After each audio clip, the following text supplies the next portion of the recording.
All right, hello there. It's me, your friendly neighborhood streamer. It is I. I'm back after, I don't know, a few days off. Oh my goodness, look at that. Also, look at this cool new thing I made for the stream. Wow, how interesting. We'll see how often that gets used today. Anyway, holy man, look how bright it is in here. Anyway, chat, it's a rainy day today. I hope your Friday, or it's definitely not Friday. Hope your Tuesday is going well. It's June 2nd. It's here. It's a rainy old Friday for me. Don't know for anyone else. It is just pouring out. All right. If the house floods, if there's a sinkhole, I apologize. But we're gonna get ready with the little intro here. As you see, we're gonna be doing Paralives. Paralives is a new game that just released. It was on Steam, definitely not on sale. Oh my god, 50 bucks, 50 clams for this game here, and we're gonna be playing it. Obviously, I'm not just gonna sit here and look at the intro screen the whole time. But all I know about the game is basically it looks like The Sims. It looks like Sims, but I like the art style. The art style looks a little different, and obviously, it's not gonna be The Sims. It's definitely a spin-off. It's a life simulator, but you know, it definitely looks like the most unique version Sims sort of spin-off that I've seen. So we're just gonna check it out. Let's get into here, and yes, we're gonna make my guy this mug right here that you're looking. Anyway, I've never played, don't know what the hell's going on. New game, select a starting map, town or empty terrain. We'll go to the town. Town sounds more vibrant than just an empty plot, I'm assuming. Now, there are mods for this game. There's a workshop for this game. I have not installed anything. Leave a comment of what I should, perhaps, if that's something you guys want for the series. We'll definitely download some mods. But as of right now, to start the opening, it's just pure, you know, release, baby, basically. I don't know what version this is. It said at the very beginning. But it's a very new release. It's in early access, and then, you know, the game said there will be bugs, you know, so if it crashes, it's in early access. This game is early access, okay? So I guess the game isn't fully released yet, but this is early access. But still, $50 for early access, and I guess the whole game. I'm not just buying early access. That'd be shitty. Didn't read the fine print on that one, did I? Fuck. Now I'm out 50 bucks, negative 50. No, you know what I mean. 50 bucks on Steam. It'll be interesting to see when the load screen starts. Oh, here we go. Maybe my PC is too shit for this. I'm not sure. This is very pretty. I looked at it and I was like, my PC should be able to handle it, you know? Oh my goodness, how cute. Are we riding on the train? Where are we? Who is this bald freak here? Roberto, move camera. Oh, okay. Yeah, moving the camera. Yeah, that's how you do it. Rotate camera. Okay. Oh, 360, Roberto. Look at that one. Okay, zoom camera. What are you holding there, Roberto? What is that? Oh, that's your stapler for the punching staple thing. There we go. Go to the next wagon by clicking the blue rectangle. Okay. Right, because we can't go. Okay, so we are Roberto to start. Roberto, get up over here, buddy.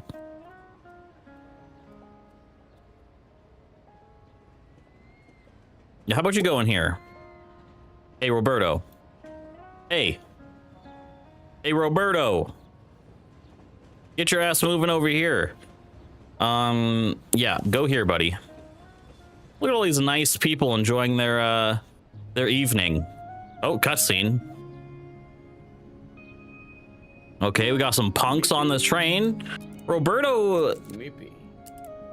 Okay, so it is Sims-like. It is Sims-like. Okay, I thought maybe they'd use English or something like actual words, but I guess it is just Sims nonsense. So let's select a household. So we can pick a household to be or create our own. Obviously, we're going to create our own. Who the hell is this guy? Oh my god. This looks like me in 10 years. Wait, how do I zoom up again? Oh god. Oh yeah. Beautiful. That's a man on a mission. How do I go up? I forget how to go up. Oh god. How do I zoom all the way out? Oh boy. Okay, that's okay. Got it. It's like, oh Jesus Christ. Obviously we're gonna create our own household. Duh. This is a lot to take in. What am I doing? First name, last name, age, gender. Let's change the gender right away to male. Is it gonna?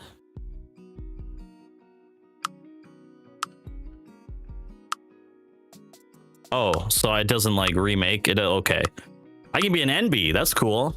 Should we be an NB, chat? Should we be an NB? Okay, that's interesting. That's cool. I like that. Lots of fucking right wingers are gonna be so upset at that, but obviously I'm not.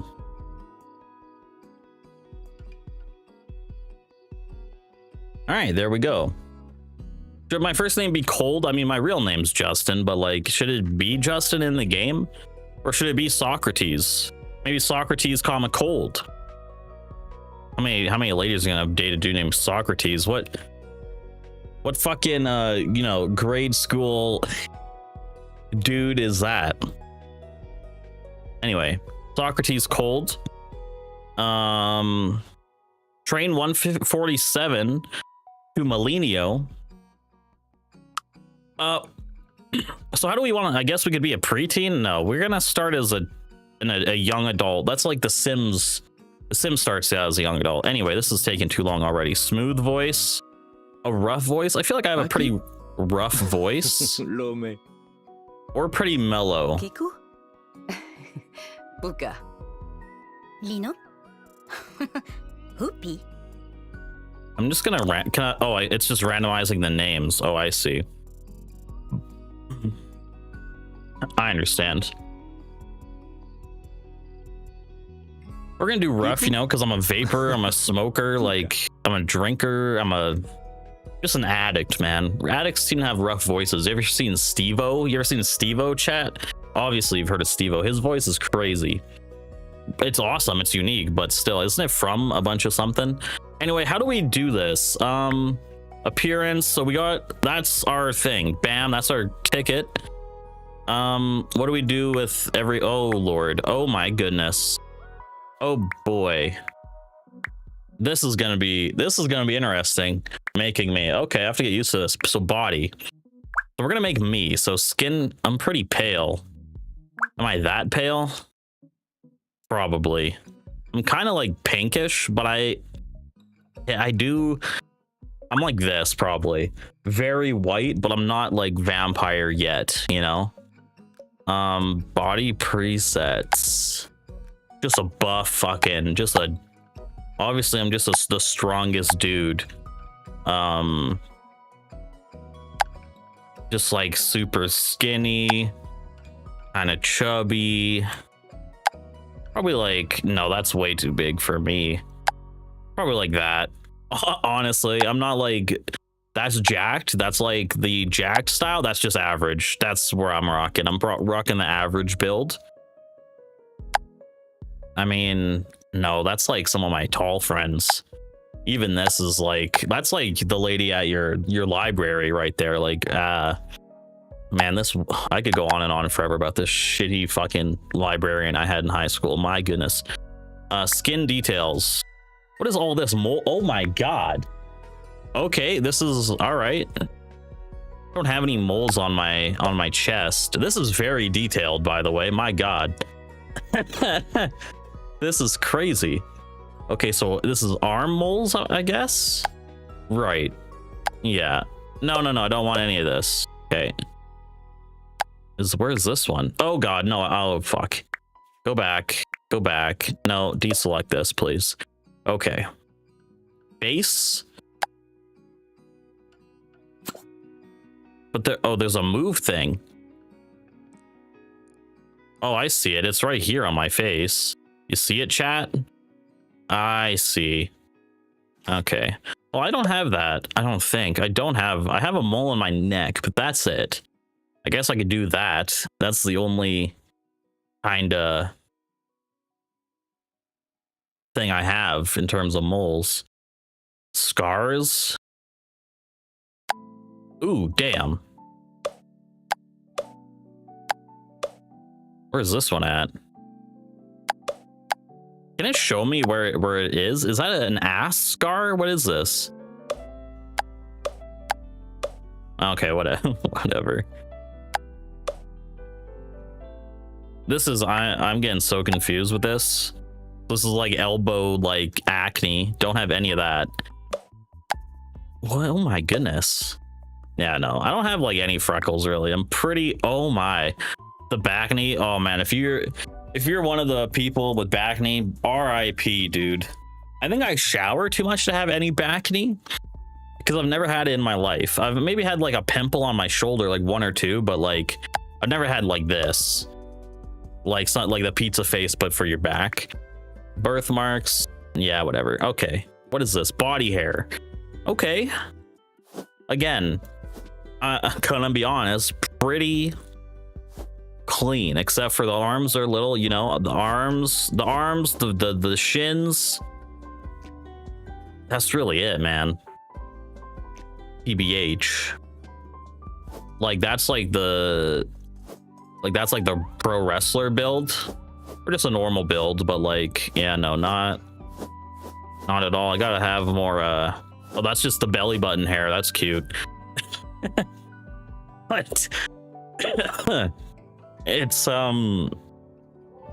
rough. I gotta have more. I gotta take some hormones, bro. All right, leg hair, yeah, all good. Chest shape. Oh, I can have boobies. I already have boobies, I guess. This is just with a bra. I mean, they kind of add a big V without it. Anyway.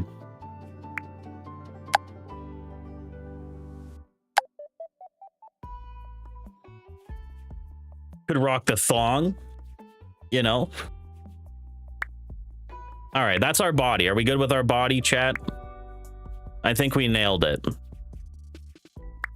You know, we're good. Yeah, no, that's perfect. The body has been secured. Now it's time to move on to the face. See, I have all this thing with my body. Oh, I could be very tall. Oh my god. Oh my god, I'm huge. This is such a I'm very happy. Like, this is crazy detail. I like this. I am like, I don't know what I am in centimeters. I'm a shorty. I'm like 158 something, I believe. I don't know. In the, what is this? My head is just huge. Oh, okay. Head size. Got it. Okay, got it. So I can make, you know, my shoulders really big. Gotcha. Biceps, muscles, or body fat. Got it. You know, I'm fine with just the average build. Okay, we're not going to focus too much on, like, you know, sculpting the body like a perfect sculpture. The face is kind of more, probably more, oh boy, where we're going to have to do some work here.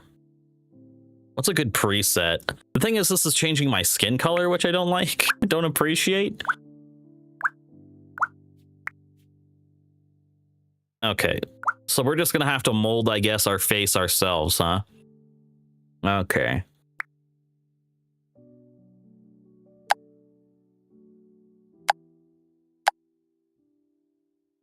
Eyelid pinch? What does that even mean? The thing is, I have big eyes and long eyelashes, so I'm just gonna use the presets. That looks good. I need to get rid of these glasses, first of all. Can I just X everything? Yeah, we're just, sorry if this makes anyone uncomfortable. I'm just gonna X off everything we have. Then we'll do that later. Face. Anyway, here we go. We're just gonna, don't focus on the hair, just focus on the face part, right? This is very important.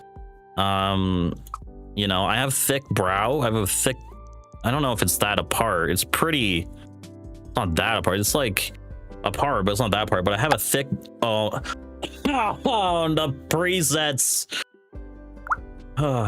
Get cooked by the presets. Fuck me. God damn it. I had it. Oh man. Okay, skin color. I'm a whitey, but again, not super pale. Damn it. Okay, we'll go back to the brow here, right about like there. I need bushier brows though. Brows. Give me some brows. Oh yeah. Oh, that's what I'm talking about, baby. Oh, these are good options now. Eyebrow presets. That's fine, I guess, but definitely need a thicker brow. There we go. That's, you know what, that's fine. The thing is, I have a little bit of a cut. Can we make like a cut here? No, just like, oh, I'm surprised. Just sad all the time, just fuck off. A little bit of, I have pretty straight ones, like a pretty I'm just dead inside kind of look. Ha ha ha. Okay, no. Again, probably pretty normal, I would say. Eyebrows, or do I want like this one? I want these, but obviously I want these more together, I guess. Like and upward, like that. That's perfect. Now we can start sculpting the other stuff. The eyes are good for right now. The eyebrows are good. Eyelashes, long. We have long eyelashes. Remember that. They're gonna be black because most eyelashes are black. I don't have brown eyelashes. It's gonna have to be double trouble for sure because I have both, which is unfortunate. And they're long too. Like that honestly is me IRL. Unfortunately for me. I know it looks like I'm wearing mascara, but like they're so long, dude. Maybe it's more like this. It's more like this, perhaps. I think it's like this. This is kind of crazy. Probably like this. But I can't even wear sunglasses without hitting my eyelashes. That's how fucking bad it is. Highlight. Oh my god. What happened to my pupils? Oh lord. You know, the default highlight's fine. Dark circles? Oh lord. You know, I will be honest, I definitely have circles around my eyes. They are bad, but that's crazy. Is that me? I'm like this for sure. Yeah. Anyway, that's eyes. So our eyes are good, eyebrows, eyelashes, everything good. The eyes are good. Nose. Nose presets. Nose tip. Nose bridge. Can we do a little bit of this action? I think I have a pretty European nose, like that kind of normal ass nose. Not gonna lie, I wouldn't say it's that narrow, but I think the tip's gonna change. It's like not like that. It's like, honestly, it probably is like that. I'm gonna be honest, but let's look at some other presets. It kind of could be like this. It definitely could be like this too. But I definitely have a bridge right here. The right, like this bridge. I have a thick bridge. That bridge right, like this, has to be. Where is this? Upper bridge width. A little tinier here. Boom, like that. I think that's pretty okay. You know? Why does it look so fucked up? Oh, why did I cook it? Why does it look like that? Okay, wait. Go back for a sec. Go back. It's not like that. Do. Honestly, that's probably the best one. No. Kinda, but still maybe. I don't know. Kind of. Yeah, that could be the best one, honestly. I kind of see that the most. Yeah, I think I'm gonna go with that one. I think that one. Yeah, it's not a big. What am I? This is not a consequential decision, but I think that the nose tip be a little different. That looks so weird. That looks normal-ish. It's just from the side view, it looks worse, but the profile view looks fine. But you know, we'll just do that. That's normal, right? That's normal. Okay. Mouth presets. Let's go. I'm not too sure. I've not really looked at my mouth too much. The hair is really throwing me off. Should I change the hair? Let's get to the hair real quick. I still definitely look like a girl, but we're gonna we'll change that real soon. Okay, that's not gonna help. Kinda get the balding look going on. Get the bald going.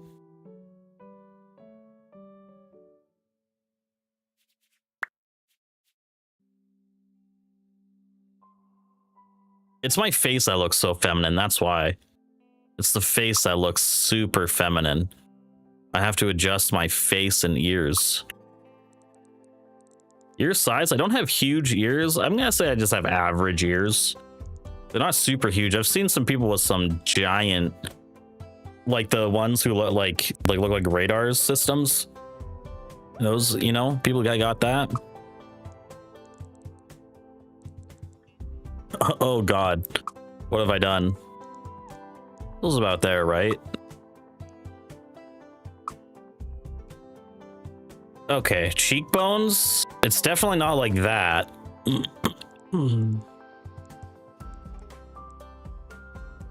Say like that, I guess. What does this do? Oh, eye size. Oh my. The thing is, I do have huge ass eyes. I'm always complimented on my eyes, so if I don't think I look like an anime character walking around, but I don't know. Maybe I do. They're probably like that, honestly. If we're gonna be real. Oh my God, the hair color too. Please, God help us. Oh my. All right. That's, you know what? We'll leave it for now. I have to go to eyebrow to match hair color. Okay.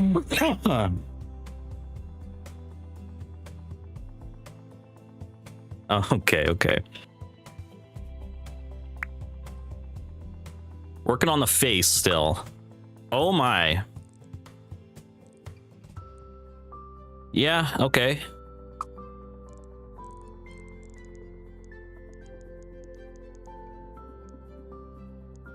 Say like, I don't think I have like a huge face like that. More compact and square, probably like roundish. Like that. That seems a little too small. Oh boy, can I zoom out? Uh-oh. Honestly, don't look bad. Oh. Yeah, okay, I didn't want to, okay. Honestly, not too shabby so far. The freckles, I don't know how, like I have like this weird face tint. It looks like I have like super pale down here and then like, you know what I'm saying?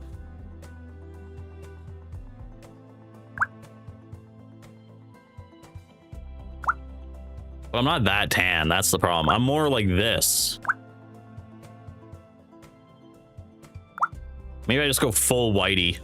Yeah, let's go full whitey. Yeah, let's go full on. Yeah, that kind of looks correct anyway. Just full blown whitey. Yep,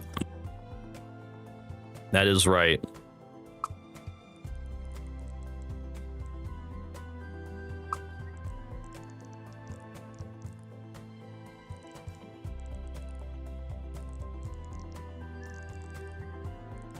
Okay. This is mouth.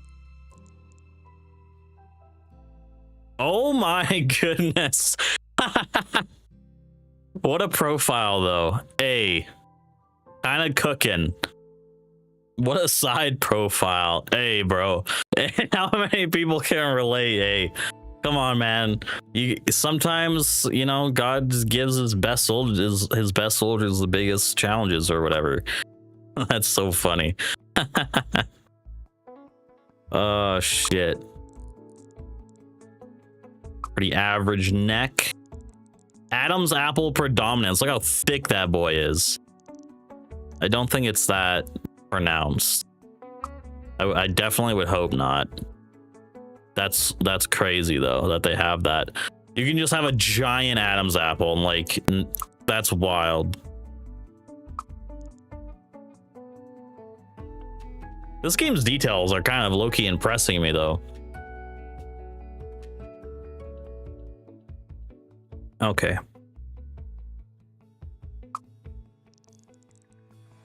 Is this face height? Oh, do I have like, okay, yeah.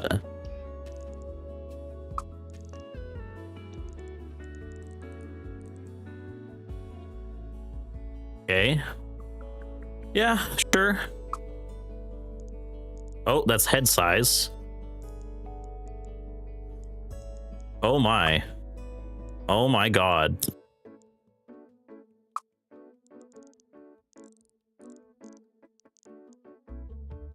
That looks about right. That looks fine, right? That looks about normal. Yeah. I was like, what am I doing to this poor kid? Oh man. Okay. I think we're good. The ears are a little weird. I will say that. Can I change the ears at all? Here we go. Facial structure. I should have started there. Ears. Ear presets. Here we go. Perfect. Probably like that, I think. Yeah. Or that. Probably the first one. Forehead. But I can't see my dang forehead. There we go. This is facial structure, forehead. Okay, you got the kind of like the cranium, like the northern lion build. Okay. Yeah, gotcha. Or good for now. Good. I was like, do I have to construct this all myself? All right. Amazing. Amazing side profile, by the way. Oh, these are the chin pre-builds. Okay, okay. Yeah, I don't mind the first one. Cheek presets? Oh my lord. The cheekbones are really where it all comes together, isn't it?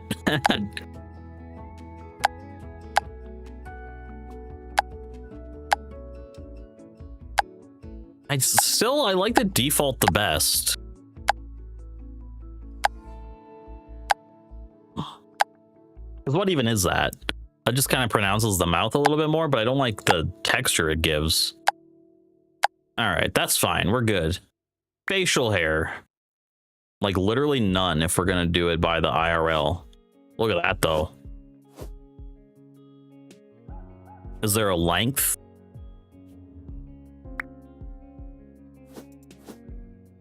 May do a little bit of a chin strap situation. The thing is, I do have a full beard right now. Kind of, not a full beard, but I have definitely like a lot of this stuff going on.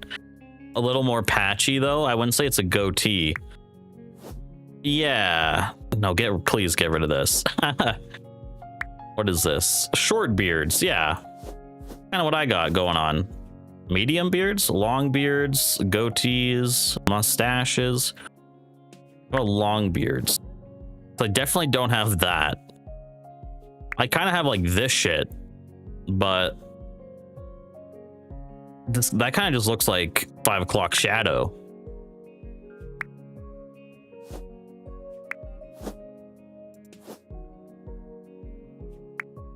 Oh yeah. Oh, just wait. Oh my. 'Cause I don't have the sideburns either for all that. Really, it doesn't have my facial hair like at all though, which is low-key kind of crazy unless I were to just commit to this.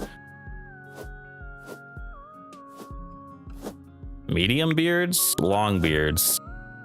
There's no medium. There's no like, I'll just do this, I guess. I'll just get rid of the long beard and we'll just have this like weird, very scruffy 5 o'clock shadow all the time. Just because that is me right now. Skin details. Oh, I can put a giant scar on my face. That's cool.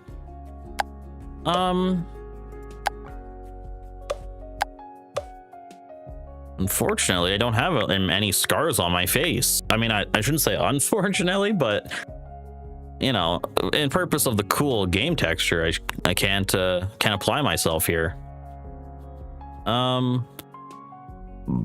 I think the face looks great. Once we put some hair on him, There we go, baby. Now, where's our hairstyle? Definitely not that. Definitely not. It could be, though. I'm close to having this bowl cut. This could be the best option. Are there hats? There has to be hats in this game, right? Oh, there is clothing. Okay. Okay, what's the hair like? Can we find a decent kind of frizzy up, like scruffy kind of, that's like the Ash Ketchum almost.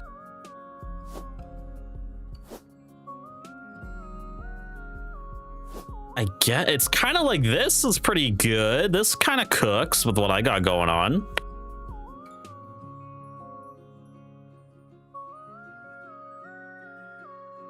Mine is definitely longer. That's like the William Nylander cut. No. Oh boy.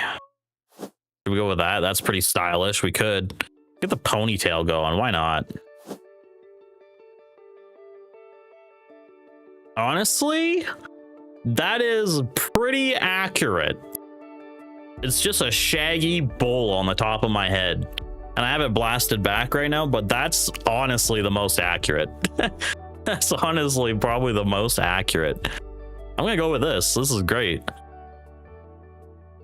Yeah, that's cool. All right, hair color. Got pretty dark brown, not black, but dark brown. Yeah. All right, up hair coverings, facial hair. No, none of that. We're done. Hair's all taken care of. Makeup, absolutely zero, buddy.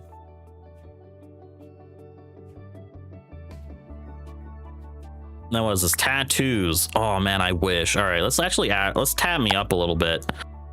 Just because I'd totally get some tattoos if I had the income or money. You know? Some lemons. There's a big old pine tree needle. These are all the tattoo options. I could get one on my face. Oh, that's hard.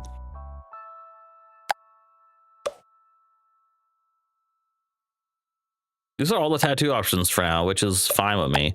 Big grape on my chest. Big ass guitar. Okay. Honestly, we're a clean guy in IRL. We're gonna keep it clean. Body's clean, no piercings, no tattoos. This is me, baby. The man, the myth, the legend, Cold Socrates. He walks among men himself. Other mortals. All right, so that's awesome. Now let's dress me up, shall we? Head and face accessories. We know we gotta get the shades on. Oh my god, yeah. It's too dark, honestly, to wear the shades IRL. Oh, that's hard. Oh my god. Oh my god, that's too hot. Oh my god. We gotta go with, the thing is, I kind of have these anyway. I kind of do have these because I don't have the big round ones like Superman does or whatever. I have more like these, but like filled in, which is gonna have to be these. Not gonna lie. Gonna have to be.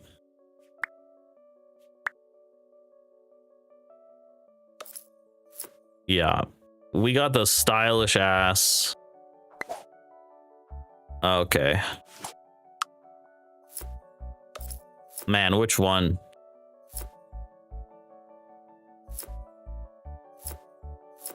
Yeah, no, these ones are probably just better for the shades, right? I do love the meme ones though. These go fucking so hard.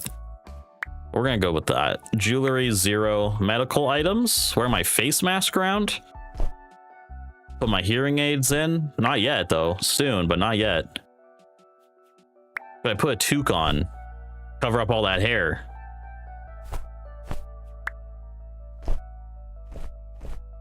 Nah. No hats. No hats. Honestly, we don't need a hat.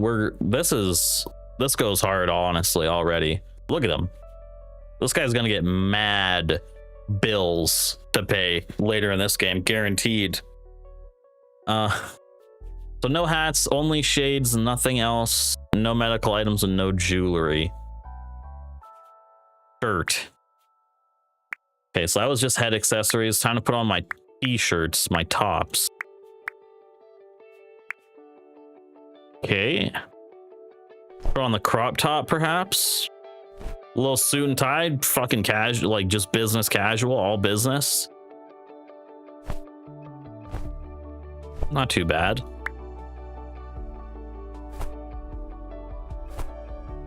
Thing is, I wear a lot of hoodies. Sweatshirts, yeah, buddy. Like what I'm wearing right now? Yeah. Oh my god, yeah. Look at that. That's like an exact match. What is this? This is like a Minecraft hoodie. That kind of goes though. Oh my god, that goes hard. Does that not go hard? Oh my lord. Nah, just black hoodie, baby. Just straight up the black hoodie. That's cute. Aw. Adorable. Anyway, black hoodie. Swimwear. We could just wear my swimwear out all the time, I guess. Not throw that hoodie on. What kind of bottoms we rocking? Jeans. The thing is, I like jeans, but I recently have been rocking the cargos. Also, who changed my sweater to blue? I did not decide this. I did not approve of this. That's like actually me IRL. It's like literally me IRL. I'm rocking these cargo shorts more. I know that the fucking cargo shorts are at, like, they're making a comeback. I don't know for how long, but like, dude, I love holding all my shit in them. They're perfect. Nah, it's probably more like these. These ones go hard too, though. I kind of like these. Just wear straight up pajama pants. Nah, let's do that. We're going hard, baby. The cargo pants. The weed dealer's showing up, baby.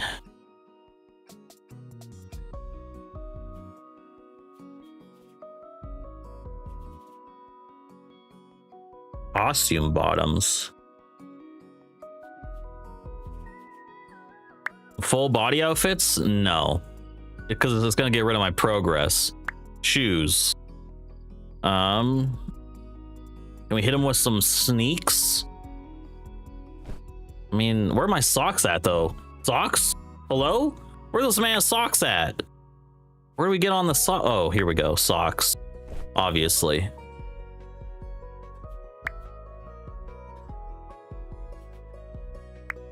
Casual shoes. I've worn these shoes. Boots. Loafers. Rock the loafs? Nah. Heels. I mean, hey, they kind of fits though. Kind of fits. I guess the most I would go with are these ones. Oh yeah. Now that brings me back. I literally had a fucking pair of these, like these identical shoes. I literally had a pair, so we're gonna rock them. Accessories. Sock. Yeah, so socks. Gonna go ankle sock, of course. The superior sock. Also, I'm always wearing black socks.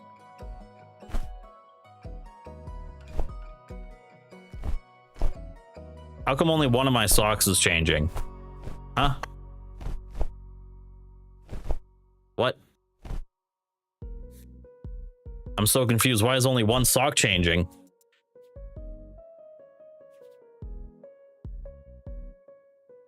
What? Huh? What's going on here? Hold on. What is going on? How come only one sock's going on? Am I Edit both sides. Okay, gotcha. Yeah.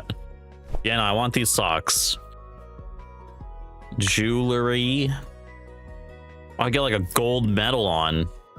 What an honor. Rocket chain. I don't have any jewelry. No gloves, no tights, no nothing. All right. I think that's the outfit. Oh, this is my casual outfit. Oh, we need to edit every single outfit. Okay, so this is my casual outfit. Formal. Oh my. Good lord. Okay, let's get the formal fit. Doing something else, shall we? Why did it change my hair?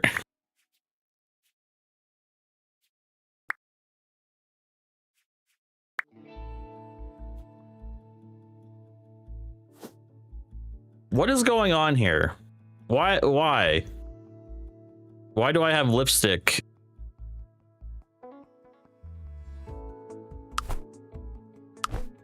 Like my whole face changes. Not my whole face, but like the eyelashes and everything. Wait, so how do I do this then? How do I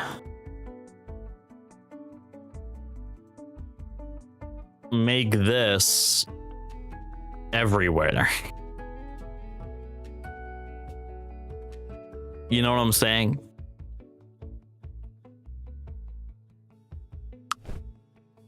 Because his eyes are totally different. The lips are weird. Why are the lips like so blush?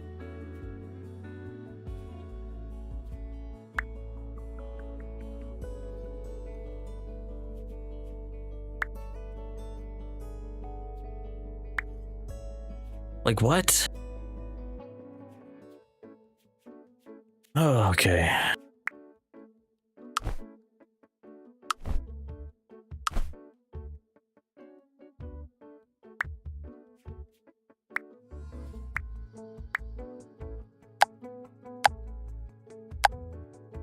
What is going on, bro, with this game, dude? I'm so confused, man.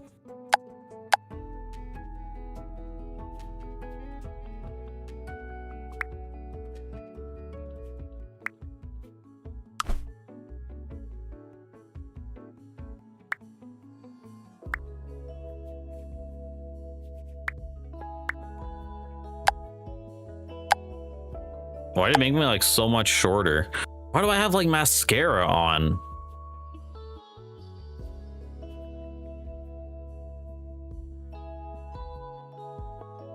Because I was that woman chick at the start. Dude, this is crazy. This is so hard. What else changed? I don't think anything else changed. I think we're good. Except I need my glasses. Clearly. Well, except for it's formal. It's formal. I feel like my face is different. Is it not?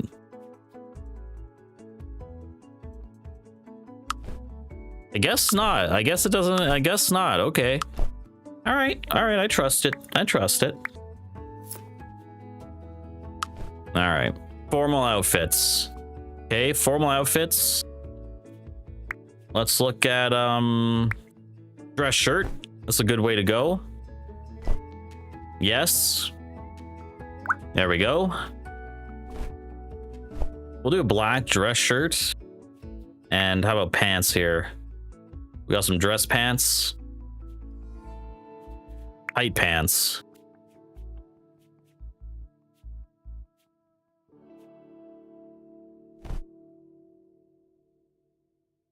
Okay. Definitely not cargo.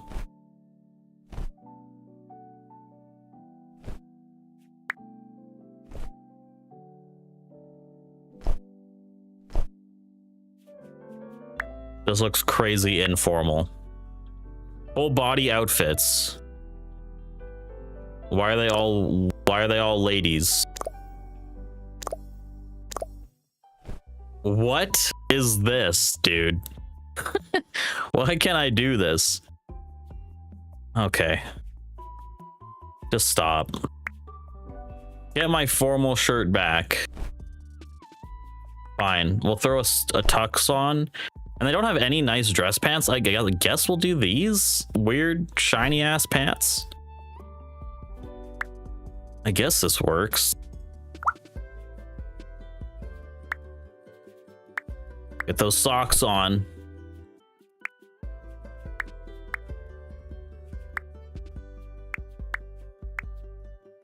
Bam.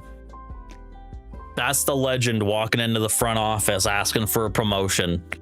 Right there, baby. Let's go. Okay. And now, okay, our workout clothes. Let's take off everything we have already.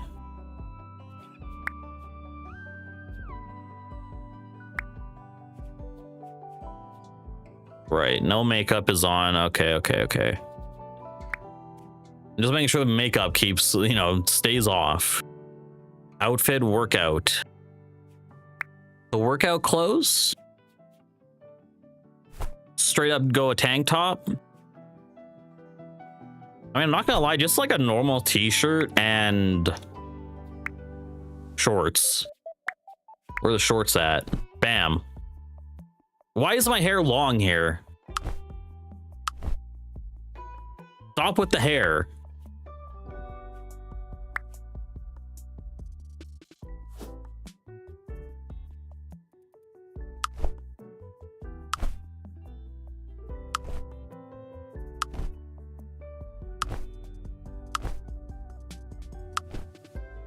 Okay, I have shorts on, right? These kind of just look like underwear. Yeah, there we go. Pretty fly right there. Look at that. Bam. That guy's going to the gym and making gains. Except he's not going barefoot, that's for damn sure. He's putting his socks on too. Okay. Pajamas? Why does the hair? Do you have to change your hair every outfit? Okay. Please stop. Pajamas.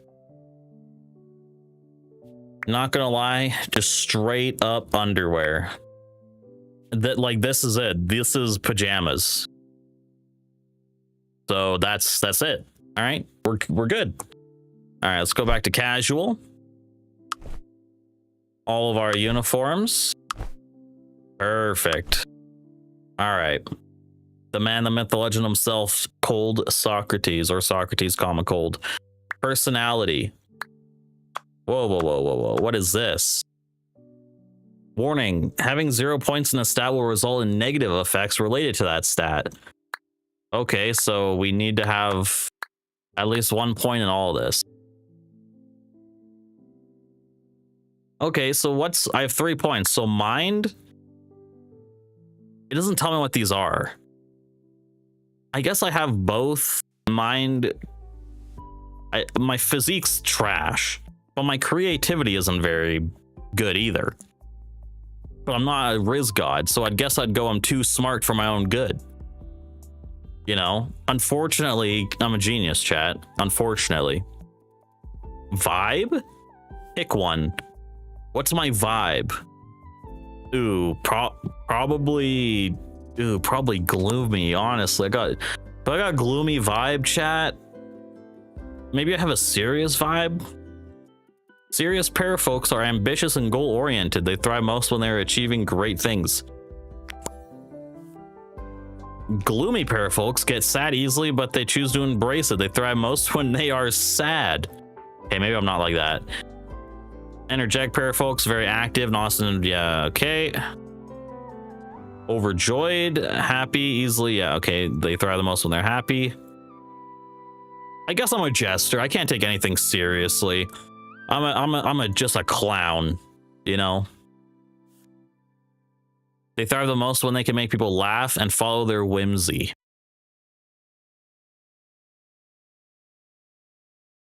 Good at making fun of everything, are always fun and full of surprises. All right, yeah, got it. We'll do jester. I can be a bit of a jester, I guess. I'm not super serial all the time. I like to, it'd be easier to make jabs and make fun of people if I had like people in chat, and I wasn't just rebounding off of my own thoughts over and over again, picking apart every single thing I say. Also, my throat hurts all the time. How do streamers do it, chat? They have a chat here. That's how they read chat. This is how streamers actually stream. They have a chat here that does all the work for them. And then I have all the thoughts and all the things they could ever need in the chat. And without that, I'm just here stuck with my own thoughts, thinking, what the fuck?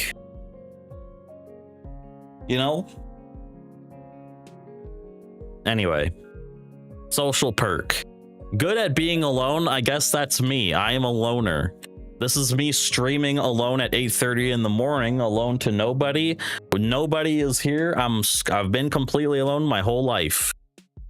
Maybe not literally, but good at taking care of others. Good at making friends, definitely not. Good at romantic relationships, definitely not. Good at cooperating, maybe. Shine brightest in groups, definitely not.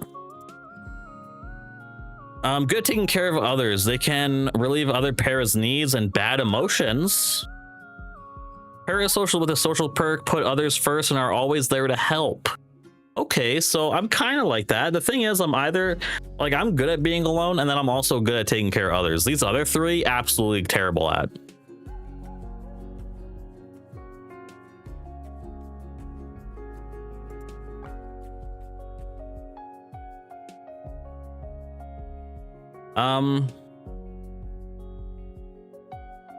Let's go taking care of others. I'm a Canadian, I'm there to help. Talent. Jack of all trades, master of none.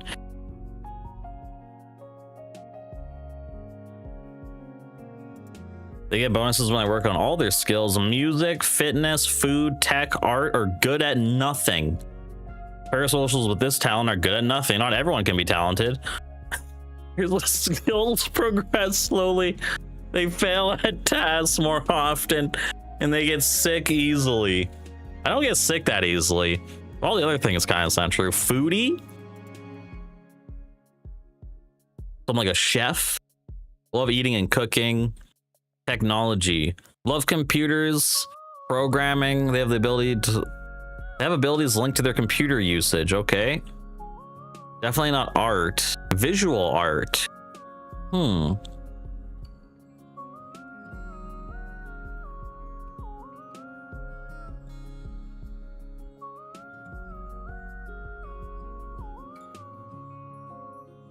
we just be a jack of all trades or a foodie? Or a tech? Maybe we'll be a jack of all trades, master of none. I'm in university. I kind of have a well-rounded education. I don't have a talent for sure, but I have a jack of all trades type. Vegetarian, definitely not. Sleeping habits? Considering I'm a night owl. Let's just be honest. I'm a night owl.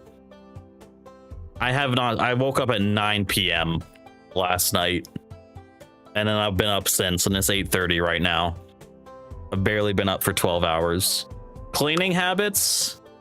Normal. I have normal cleaning habits. I'm definitely not a slob. All right, that's it. That is the character creation. This is our character, everyone. This is Gold Socrates. Socrates, cold. This is the man, the myth, the legend himself, ready to embark his journey into the great beyond. But anyway, the first use of this BRB counter is gonna be coming up right here. So I'll be right back, and yeah, we'll be back with more. We'll continue our journey.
Alrighty, we're back.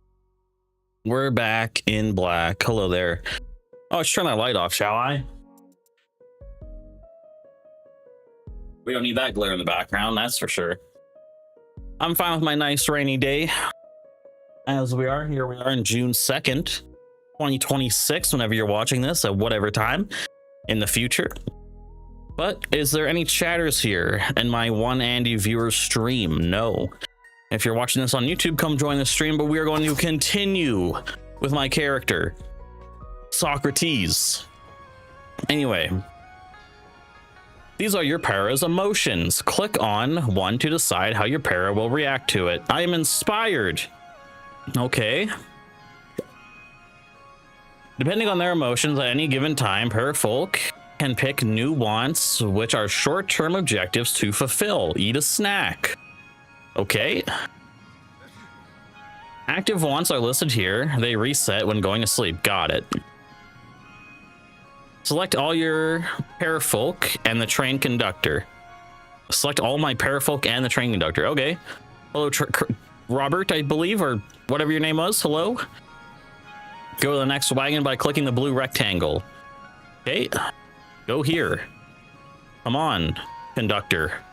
Let's get on out of here. I'm sure this is just the tutorial. Oh boy, what happened? When your together bar fills up, pick a conversation topic. Okay. So my conversation bar, okay. When your together bar fills up, pick a conversation topic. Joke about train braking. Ask if everyone is enjoying the train ride. Let's joke. Well, it'd be funny if the train broke down, wouldn't it?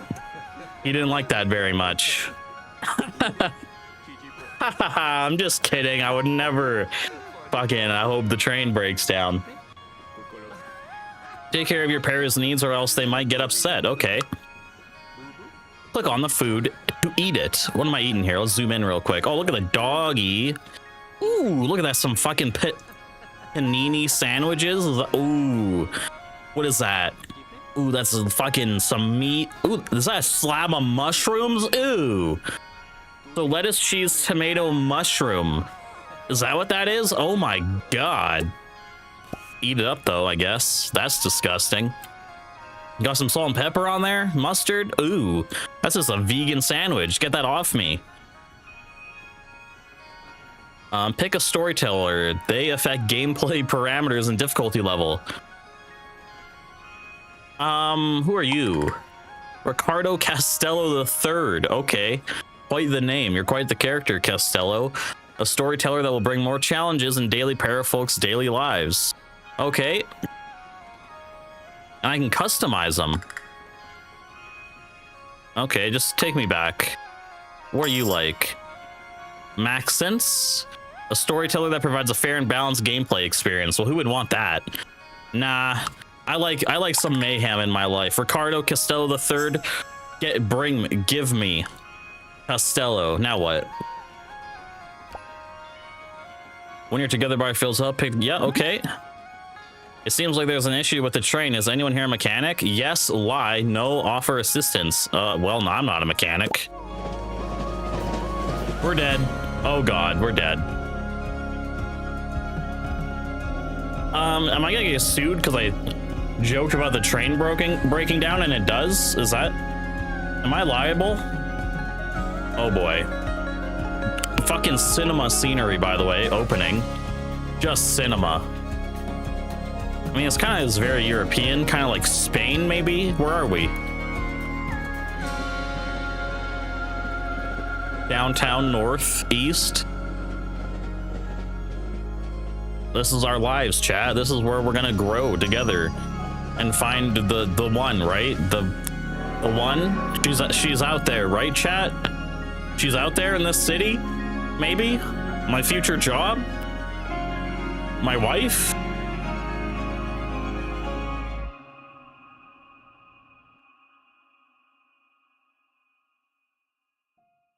All right, purchase a house. Oh, fuck, in this economy? How much money I got? 30,000. Oh, we're like that. For sale, 27,000. Nope. 27,000. Okay, 644 kind of is more my speed. Or 28,000? Hold on a second.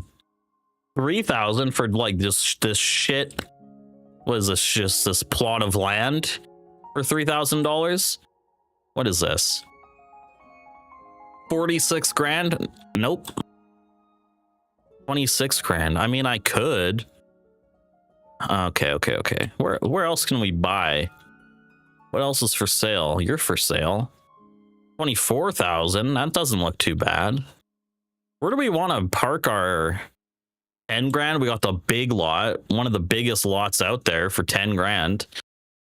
Honestly, do we just we should probably just have fun and build our own lot, right? That's probably the funnest thing to do. 644 though? What is this? Is this a plot of land? Is just between two fucking... Oh my goodness. I'm gonna buy it though. Purchase. Yes. Oh my god, my beautiful home. Can we pause for a second? Just like in The Sims. So this is our home. This is it. This is our beautiful home. This is our home, chat. Welcome to our home. Don't judge it just yet, okay? It's a fixer-upper, okay? We have mail. Monday, spring 1, year 1. Welcome to Paralives. This life is yours to explore and build. Have fun. The Paralyzed Development Team. Was that plus $100? And what is this? Plus, is that a duck thing? Okay. Thank you, dev team. Item added to my inventory. Cool. Newspaper. What's going on in the news today? The new paper. Mayor Gloomberg welcomes the cold household. That's me. And shares a list of activities to do around town. Accept list. Thank you. Discover the town. Okay. The Astronomy Club will observe a rare space phenomenon. Join them tonight at the mountain park. Okay, we could do that. Please stop with the graffiti, says the mayor. It's not very nice. All right. Well, I have to build my damn house. How do I do that? How do I build my house? Toggle wall visibility. Move down a floor, move up a floor. Find a job, cook a meal. How do I build my house? Oh, build mode. Obviously. Here we go, build mode. Can I get rid of this? Can I sell? Delete, sell this. Can I sell it? Does it have any value? I don't know. I sold it though. Sell. Okay, plus $45 for that rock. Nice.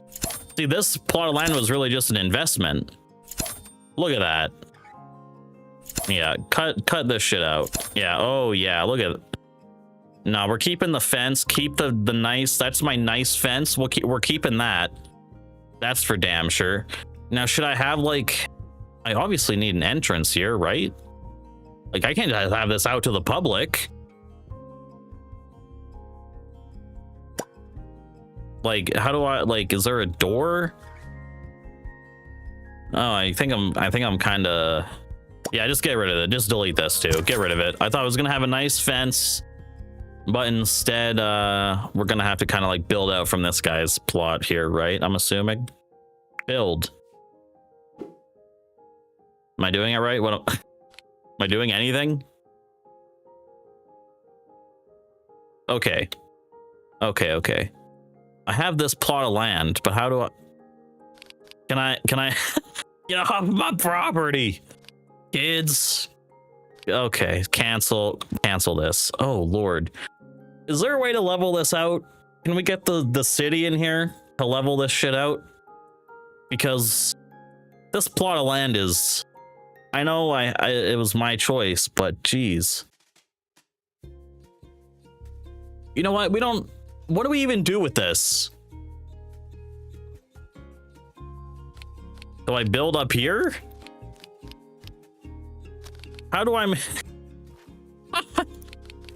Don't snap to angles. Alt.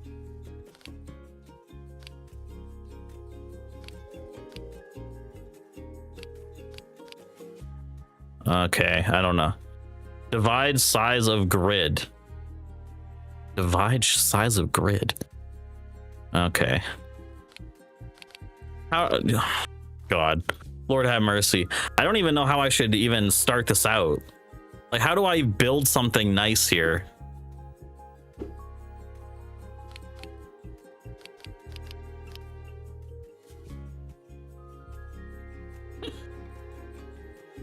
Oh, jeez. What's the smartest play here? Should I just do a just a cave room? Oh no, doors. Can we get a door somewhere? No, okay. We need walls first. Curved wall, of course.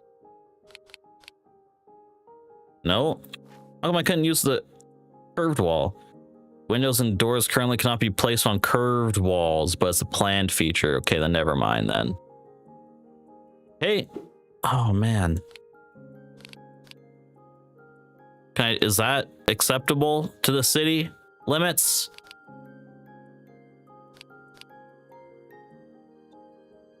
I guess we'll do something like this. Oh no. Can I undo? How do I undo? Here we go. Undo. Fuck. I think I'm getting too caught up on wanting it to be perfectly on the edge of the city. Like, should I just build it like this? Oh god. This is the worst plot of land I could have ever bought with my life savings. What have I done?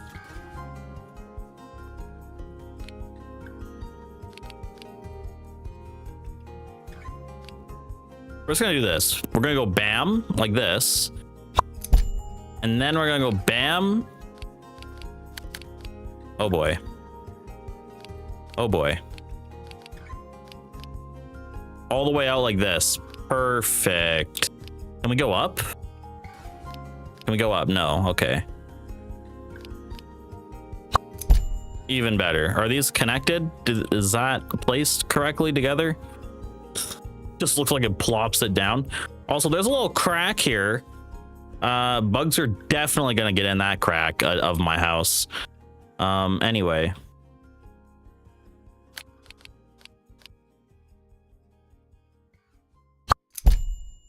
Oh, Lord have mercy. Oh, God.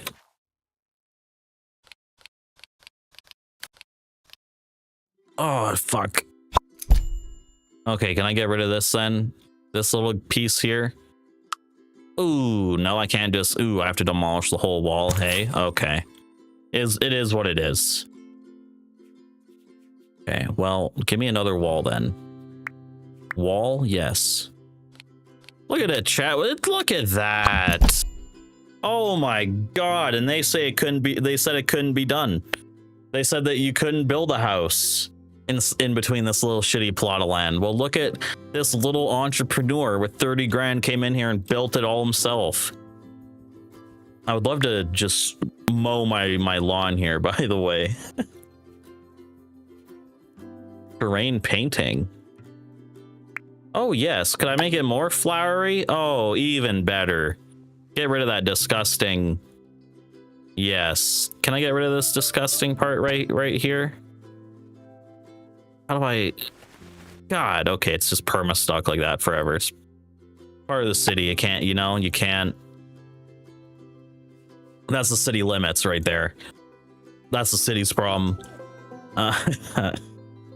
Anyway.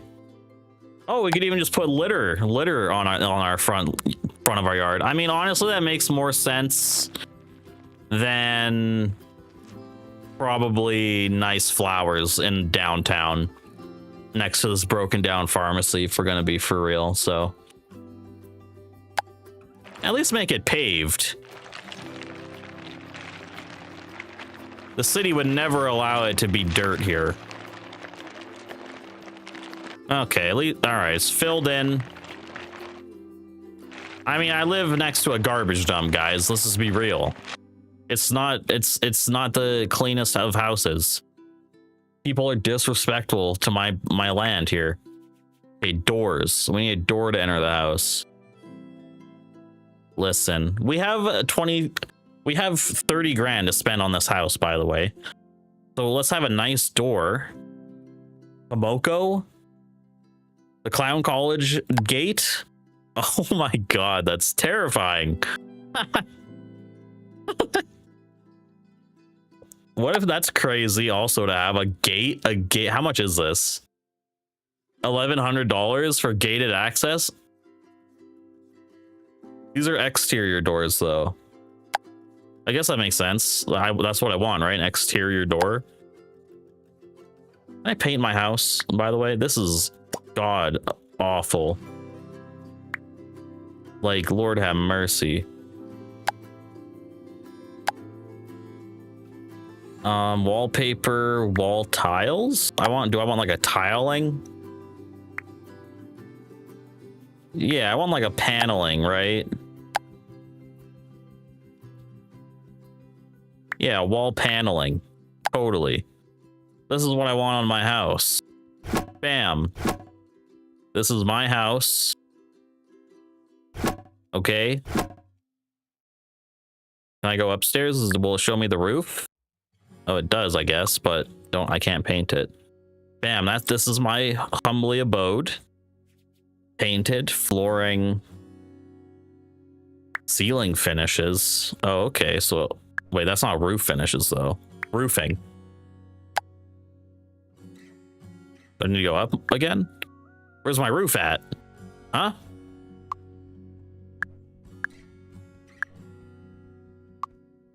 Whatever. Doors. Back to the door situation.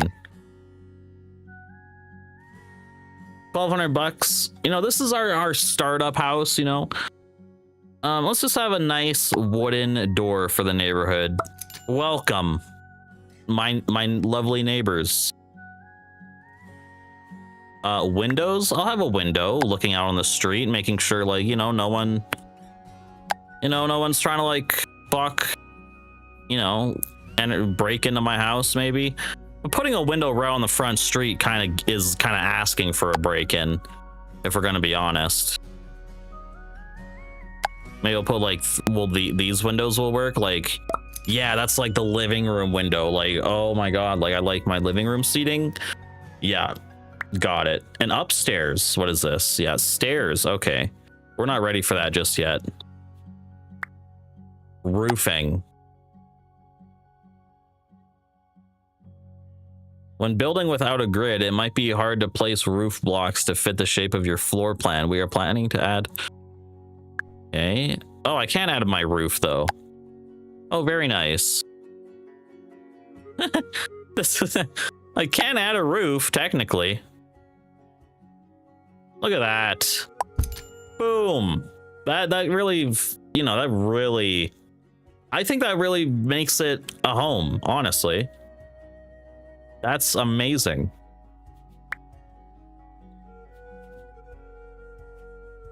We could add columns. You want to add columns outside my lovely house? Oh, a fence. Okay, this isn't that serious. This is the first house, okay? First house. We'll remember it forever. Look at that beauty. God, could you even imagine anything more beautiful in your life? Wow.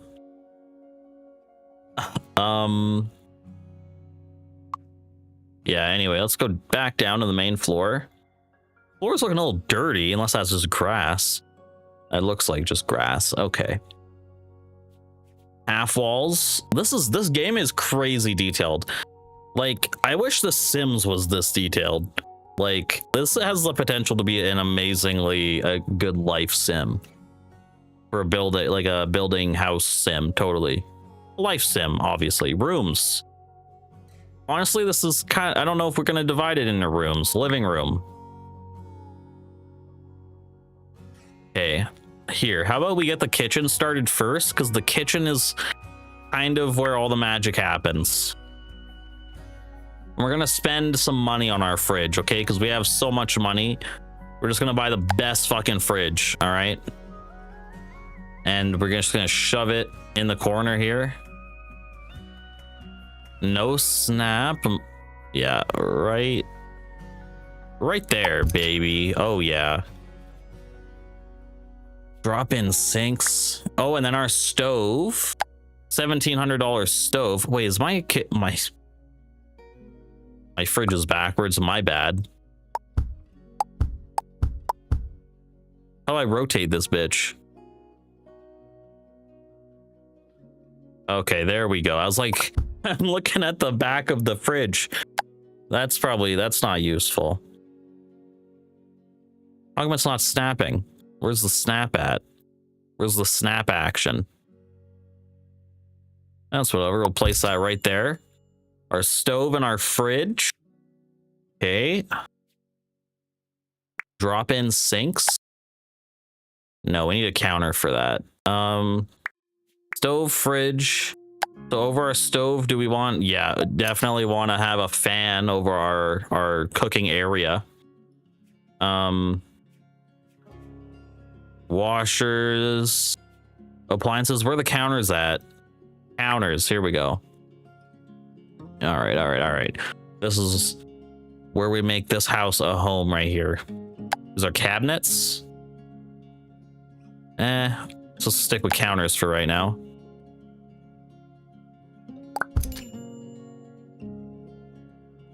Yeah. That's probably good. That's probably enough. And then we'll get the drop-in sink going. We'll get the double-sided drop-in sink.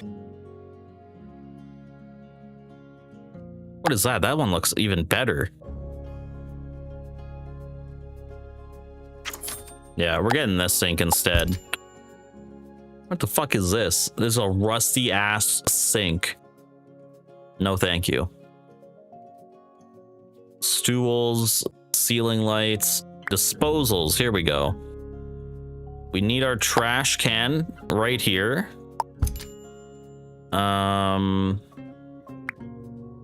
What is this? This is kitchen clutter. Just like have my wine bottles, just all my drinking, all my sauces for cooking. Put that out. I definitely need my cutting board. That's for sure.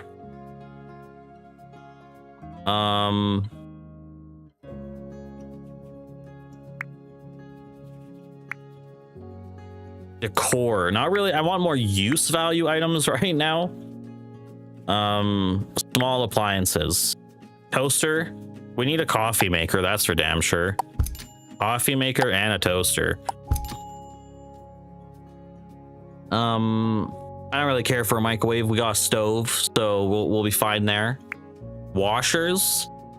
Okay, for laundry. Forgot, right? The laundry situation. And then barbecue and all. Okay. Can we have a situation? Actually, we'll make the bathroom have these appliance areas. So actually, let's make our bathroom be right in this corner. Washer. Are these all washers? What about dryers? Washers.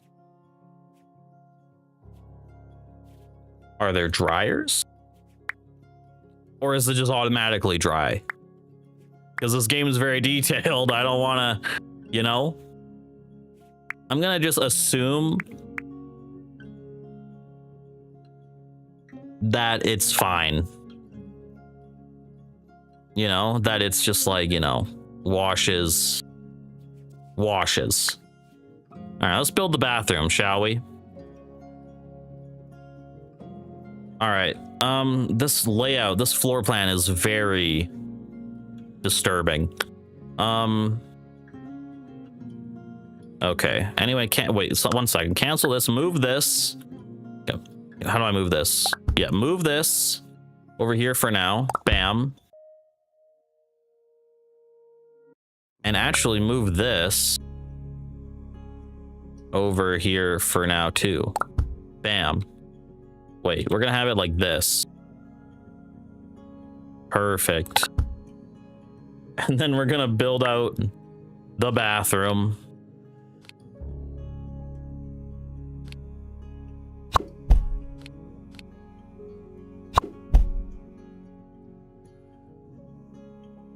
Walls of different heights. am I supposed to put my bathroom in? Okay. This doesn't look too bad, except the window's right there. Is this too big for a bathroom or too small? Okay, wait. My architectural skills need some work, I think. Let's highlight this for a second. Let's move this over here just for now. Build out my bathroom wall here. Okay, hold on. The window's actually fucking me up. Can we get rid of this window? Sell it. Sell. Smash that. Yeah. Okay. I want the door also moved. Instead of right in the middle, it's going to be right at the very side, because it's going to have a washroom right here. Bam. Bam.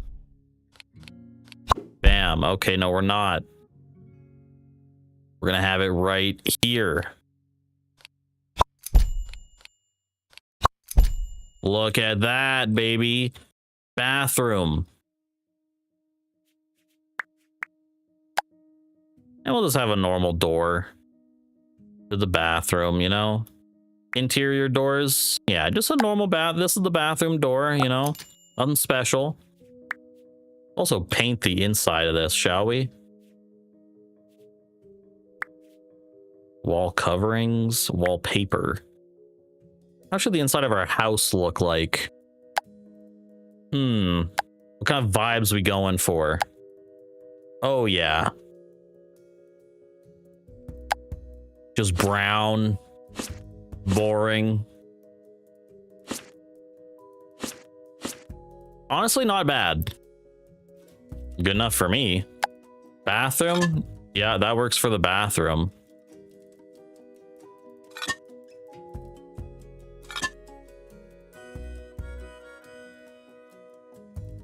Oh, okay, again, okay, right. That's fine. Kind of hurts people with OCD, but luckily I'm not one of those people, so. Where's the bathroom at? Living room, kitchen, bathroom, here we go. Plumbing.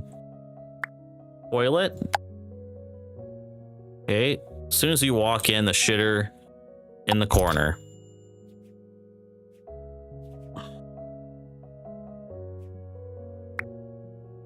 Standing sink in the corner. As soon as you walk in. Mirror. Classic. Probably need one of those. Get a bigger one. Oh, it's a little too big. There we go. That works, baby. That works. We're making this little fucking place work for us. Now.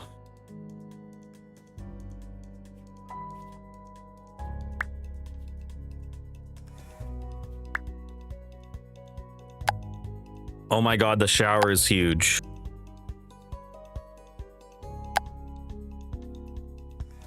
Oh my god, the shower is huge.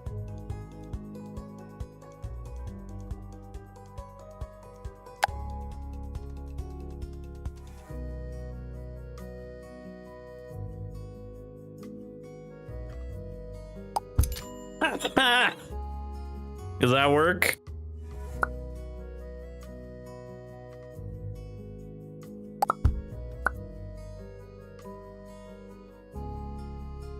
There we go.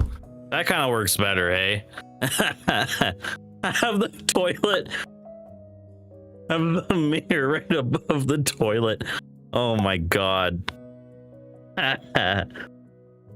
Anyway, I'm having too much fun with this. So stupid.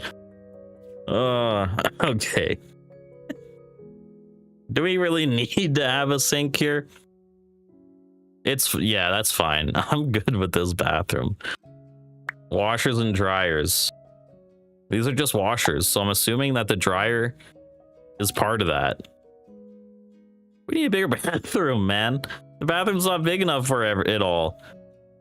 This stupid bathtub's too big. Okay, get rid of this too. Huh. Have the washer right there. Get rid of this mirror.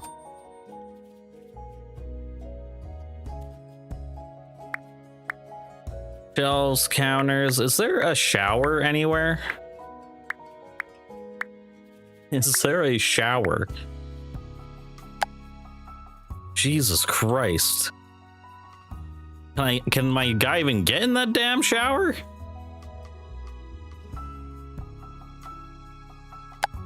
Is there a smaller shower perhaps? That works. Look at that. Boom. That's perfect. Got my laundry machine right there. Got my shower right there. Got my toilet. We're really making this $600 plot of land work for us right now. This is top tier bathroom. You would never expect a guy like living in this place to have a bathroom like that, would you? Put the mirror back. Put the mirror back. That's too much. You can't. That's too little. So is that. See, I don't mind that one, but that one's kind of more modern. It fits the slick vibe, you know. Boom, bathroom finished. Now back to the kitchen. Oh dude, it's just a mess. Why is that not working? Hello? Game? What?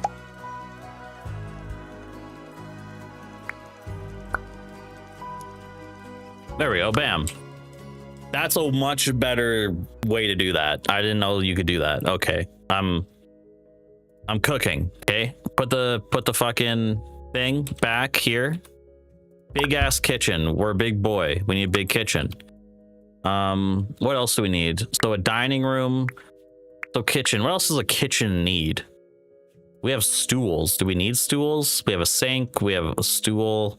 Lights. Who cares? We got our garbage. Kitchen clutter. We grabbed. Decor. There. Yes. Yes. This is it. This is what we need. This is what we need. How much is this? $405. Come on. Come on. Perfecto. Maybe not hide it in the corner, hey? Maybe we can put it, maybe, you know, just, yeah. Put it there for now. That's our art. That's our art piece. What'd you do? You walk into someone's house, they got that, just like cow sculpture. A dining room, bathroom. Okay. The kitchen's nice. I think I'm gonna sell this for now. Sorry. It will come back, but I want to make our living room space. Because we have our kitchen area. And now it's time to get the couch. That is a sick couch, dude. $8,000. What a couch. How much is this? $1,200. I'll get this couch. $630. $600 is not bad for a couch. Let's just be real. $600 these days for a couch is a reasonable price. And yeah, we'll probably go. We'll go with the black couch. Black kind of fits everything, right? So the bathroom's right there. You don't want to be yeah, I mean, you don't want to be sitting towards the bathroom. You want your back to the shitter. Even if you do have to smell it a little bit at some point. Bam. Or where should the living room be? I mean, obviously it's going to be in this giant empty space here. But should it be facing the shitter? You know?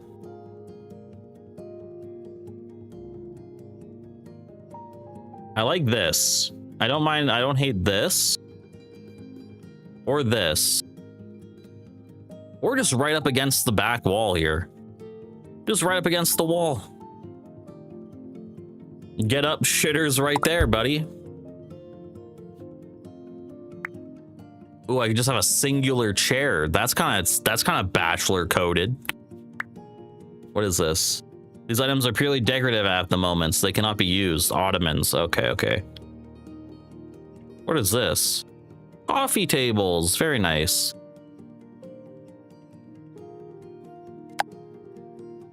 Okay. Coffee table will go right there. And then what? Side tables. Okay, we'll have my side table. Have my side table next to the couch. My rubber ducky side table. Yo, a giant die. Yo, that goes hard, man. You can't tell me that doesn't go hard. Oh my goodness, we're cooking. That's a dope side table. Console / TV stands. Okay, where's the TVs though? Oh, electrical devices. Yeah, so we'll need the TV stand.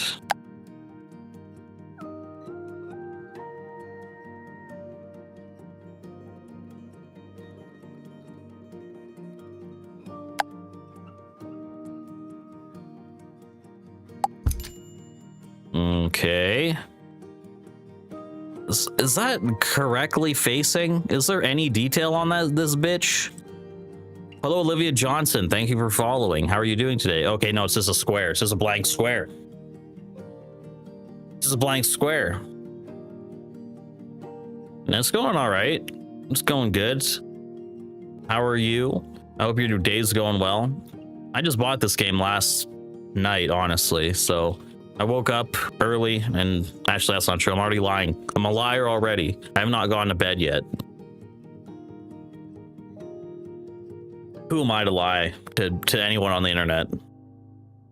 I'll be the most honest man on the internet starting today. But anyway, no, how's it going? Do you have this game? Are you interested in Sims? Who doesn't love the Sims, man? Get a bookshelf just to make it look like we read.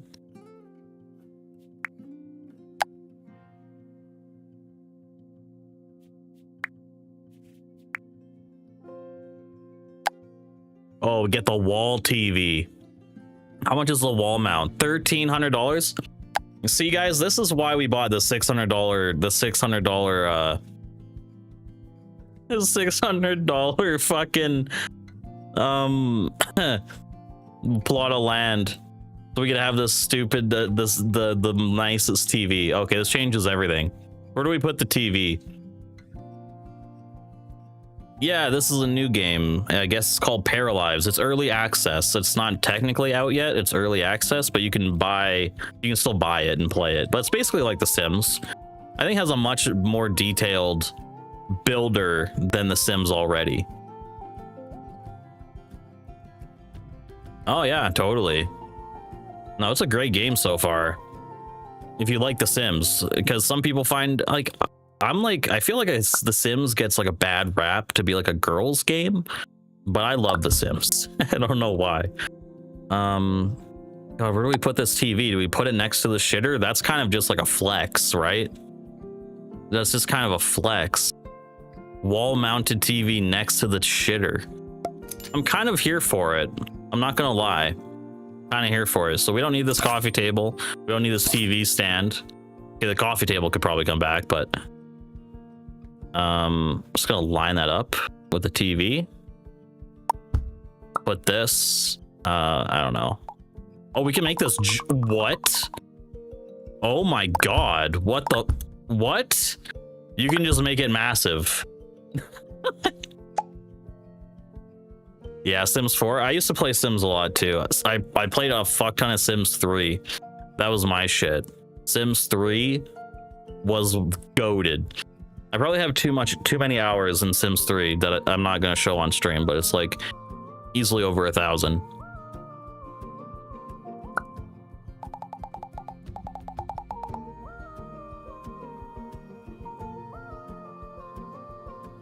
This is crazy, chat.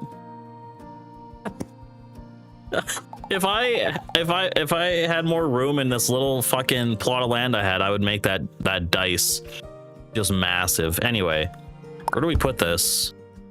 Let's put it right at the entrance, shall we? You're like, oh my god, they're so sophisticated. They have like nice artwork. People could put like their gloves off or something.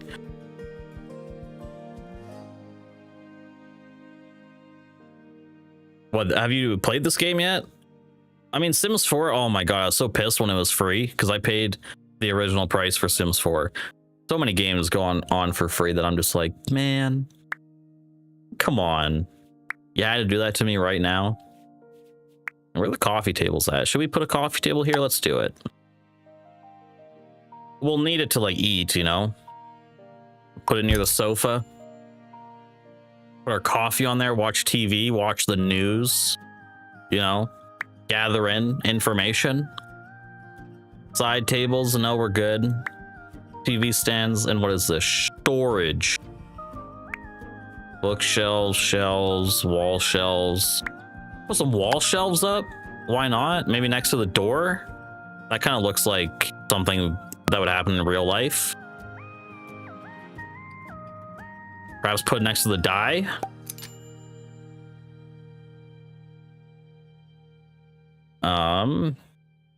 Probably a month now I've been streaming. I think 3 weeks, let's say. Ooh, we got decor. What else do we need though? We have our TV, computer, gaming consoles, obviously. We need a $700 PS5 console. Yes, put that on the table. There we go, $800 console. Audio, oh my god, yeah, we gotta have the surround sound. Audio bar. Oh, my friends have one of these audio bars. They're fucking awesome, dude. If you have not had an audio bar, IRL, get an audio bar. Yeah, I'm fairly new. I don't know. Nothing really. Boredom made me stream. Boredom and the ability.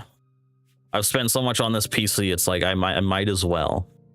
Heating and cooling, that's probably an important thing to have in your house, eh? What, heating and cooling? Bring me to life? Some of these don't have descriptions, and some of them do. I'm assuming the ones that do are better. My old AC.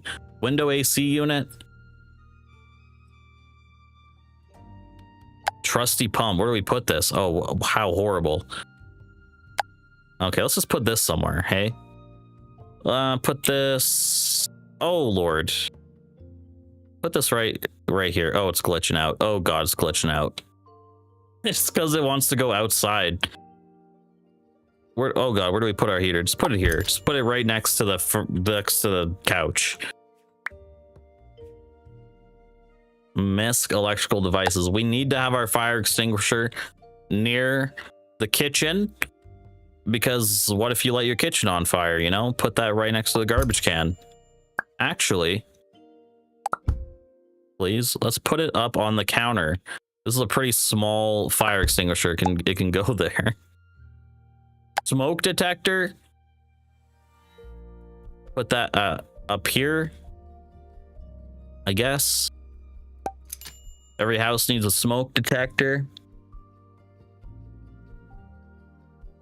A mess of wires. Nice. Yeah, basically. Also, I hate streamers. I love streamers. I have my streamers I watch, but every streamer is an idiot, and so am I. And also, I think, you know, who doesn't want to just have a job where, you know, you might as well try. I feel like if you're not trying at this point for social media, you're just throwing. What did I just do to my life? My life has collapsed underneath me. What have I done? Change floor orientation. No, I want to change. Oh, the hardwood. Yeah, let's have like dark hardwood. That's a sign of, I don't know, success, right? When you're squeezed in between a pharmacy and another shop, your house. Yeah, that's success, baby. Oh, we don't have a bedroom.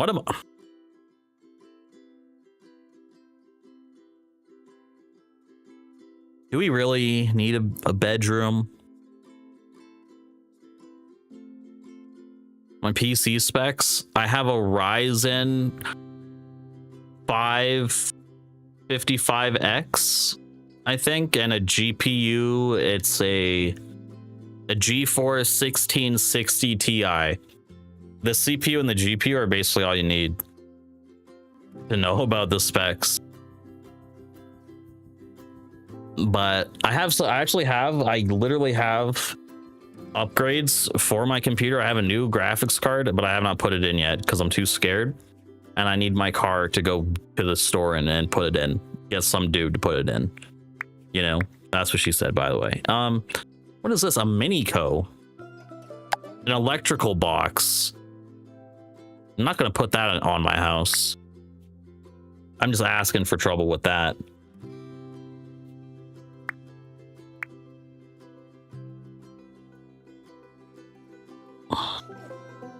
Okay, this is like bachelor pad of the year. Bedroom. So we have our bathroom, we have our place, our sitting table. And then, you know, where are we sleeping? I did not plan this very well.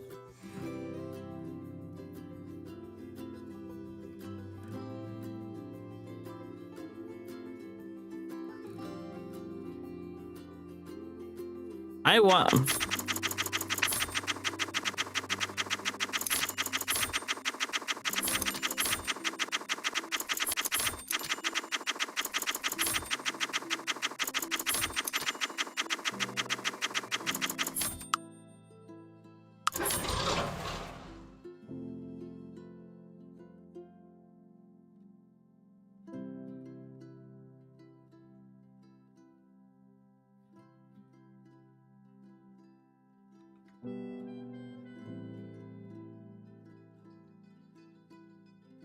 You're offering me your PC?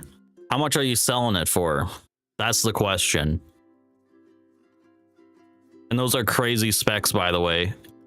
And if you're not a streamer, I don't know how you're not streaming with those specs. Are you a streamer? You look like a streamer. I'll give you a follow. You look like a streamer.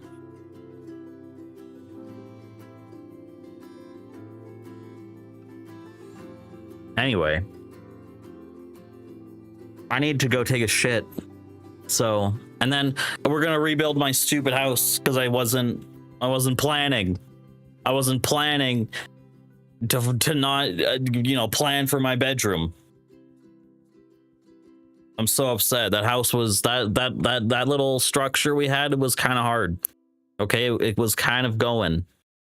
Before, how about we just set this up, okay? Before I go on break and take my shit, I can hold it in for at least 2 seconds, I'm sure. That is a big if, but I think it's possible. All right, we're just gonna do this. Yeah.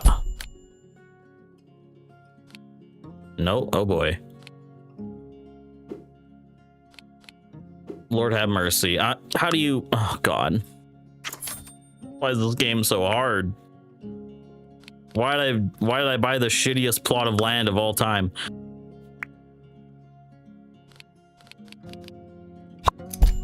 There, that's how we're starting out. Now, how about?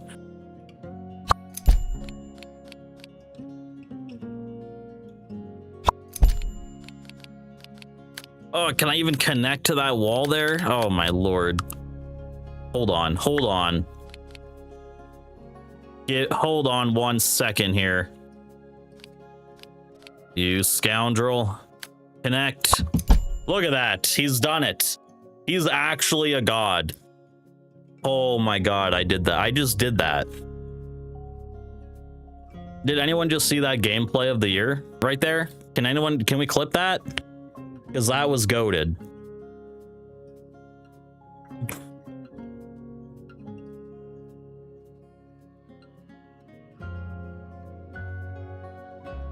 Oh yeah. How much did you get for your PC? I bought my PC for like $1,000.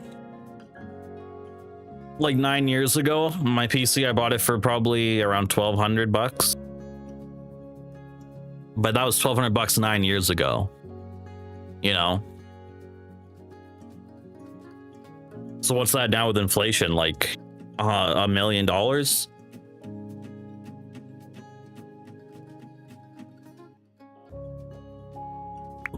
Anyway, what is this? Is this paneling? No, give me something white trash. I live in the city.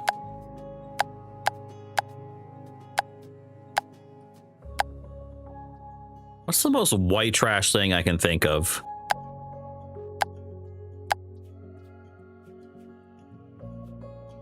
Flooring. I need wall panelings. Yes. I mean, this is pretty disgusting. Do I have an offer for you? Nope. I'm broke as fuck, sister. I got like $200 in my bank account.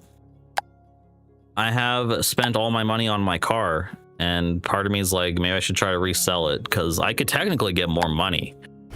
I could probably flip it for a profit, but I also really need a car, you know. So that's the conundrum that I'm in. You know. All right, that's a nice house. Why does it look like it's floating? By the way, why is it floating?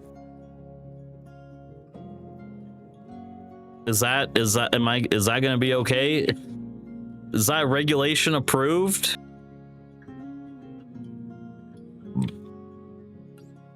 Am I gonna have to redo this whole thing? Can my guy get into the house if it's floating? That's the real question. Let's see. Can you go in here? What has happened? Hello, game? Are you okay? Can't go there. Go here. You can't go there because it's floating. God damn it. Okay, back to build mode. Just cook me. Anyway, I am going to go take my break and then I will be right back, okay?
Okay, I am back, everybody. Hello. Try to build this damn house, shall we? I think my my pros and cons of last time. This damn light.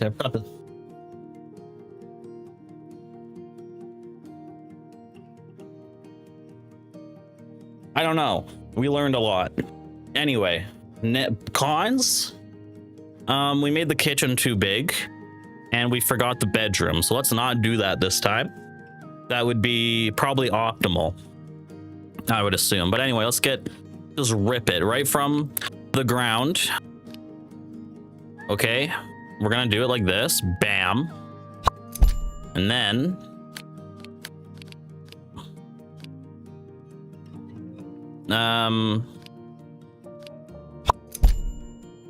okay, let's go like, does that work? That probably works, right? I don't see why not. There, perfect. And then we even have, look at that, we even have a little bit of yard room right there. Couldn't ask for anything better. Also, how come it didn't floor me up? Where is my disconnect? How come it didn't floor? Do the automatic floor. Where did I not connect this shit? Okay, is that All right, here. Wall not long enough. Hello? This is crazy. How come I can't get this corner done? Oh man. What are the plans for the channel? Just upload. Cannot clusters of different heights. This is absolutely insane. This plot of land is horrid. Whoever bought this is an idiot. All right. Different heights still. Okay. Fuck me. Dude. Fuck me. Okay.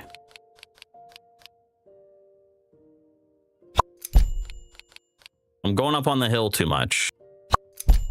Can you just give me this much? I'm trying to optimize space here. Can I not, oh, can I do this? I saw it. Give that to me. And then close me off. Different heights still. Are you trolling? Where's the different heights? These two?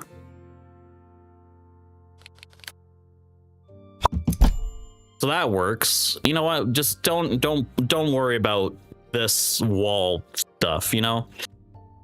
It's the first build. Don't just, hey, come on. You know, just bear with us. We're trying to make this nice for the community.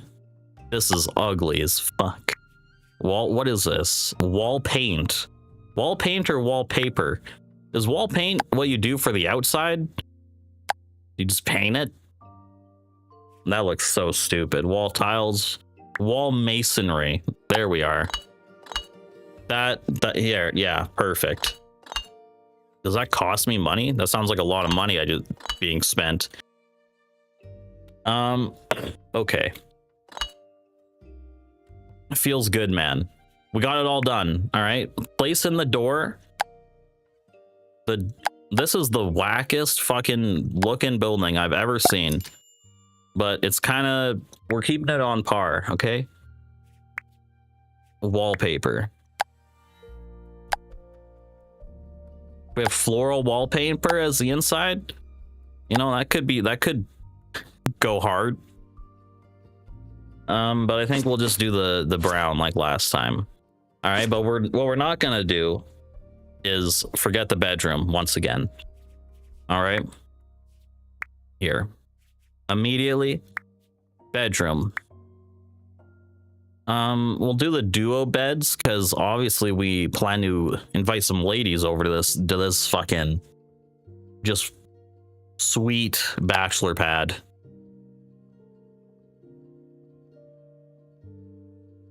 Yeah, no thanks. All right, yeah, that works. Dude, it's like, this is like literally a studio apartment. So I'll have to just put my bed in the fucking corner and just be happy with it, I think. Bam.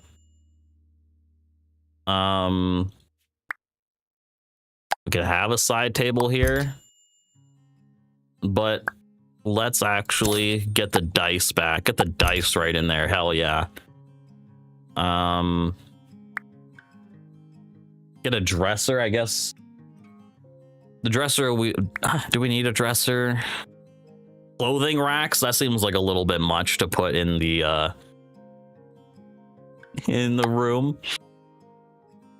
Just, this is too expensive for me. My house is fucking 500 square feet, for fuck's sakes.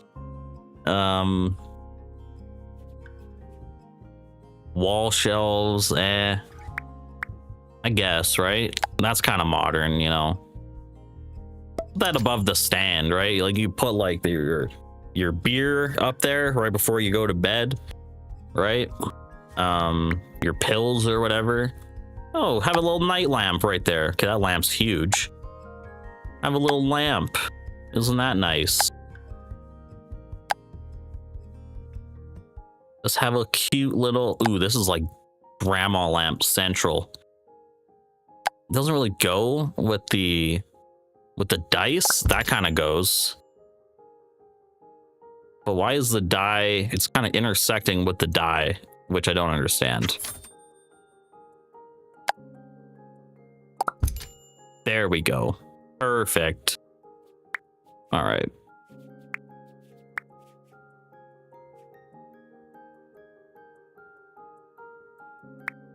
No plants, no nothing yet. Decor, mirrors, no. Like, this is all if you have enough space for an actual room. Okay?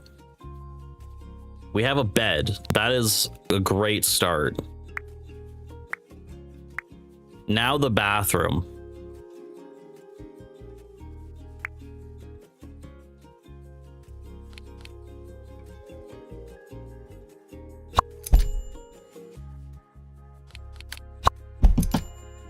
Okay, we're cooking. Hold on. Need to get the wallpaper going again. Right, it's this one, right? Yeah, totally. There we are. Okay, inside doors. We need a bathroom door. We're not gonna put it right next to here. We'll put it right there, because then those poop smells will just waft right, not next to, you know, our face. Anyway, let's get the shower and stuff in there, I guess. God damn. Bathroom. We need a shower. No, not that shower. We had this shower before, which I didn't hate, but now it's kind of like, you know, we could just have a standing shower. This could just be the shower. Is that gonna, do we need a curtain? Is that just gonna get water all over the floor? I guess we'll find out. A toilet? This is literally the Bachelor Central. What is this bathroom? This is hilarious. Yeah, put it right here. Bam. Bathroom here, toilet there. And then a sink, just a standing sink. Bam.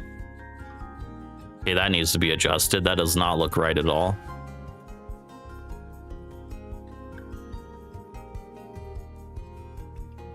Bam. Okay, toilet. Yeah, everything's great, you guys. Everything's going good. Do we need a sink in the bathroom? Also, is there not like a curtain that I could have up near my shower head? You know, that would be nice. That's the bathroom. Don't judge it, okay? And then the washing machine, of course. The washing machine is obviously going to go outside the bathroom.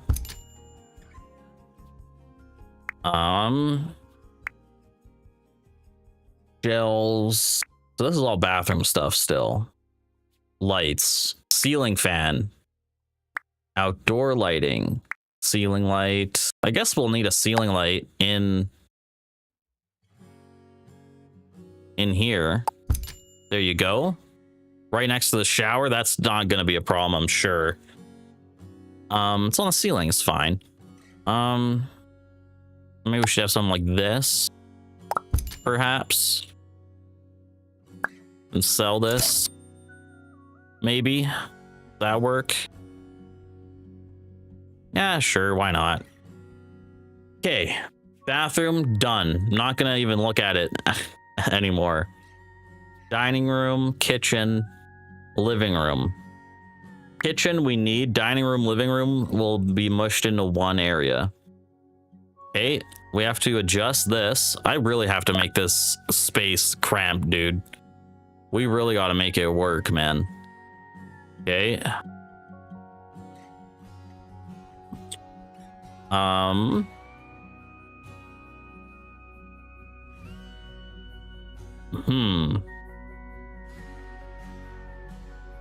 Kitchen, huh? Oh my god, this is gonna be so bad. Part of me is thinking if I should just quit altogether and just end my, you know, if I should just restart in general. Because this, what is this? I should just trash it, all of it. Why buy the $600 one when you can't even build anything in it?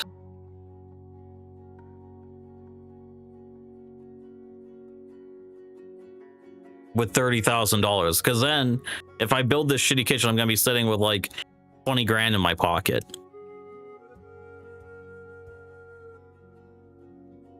This has been the most frustrating like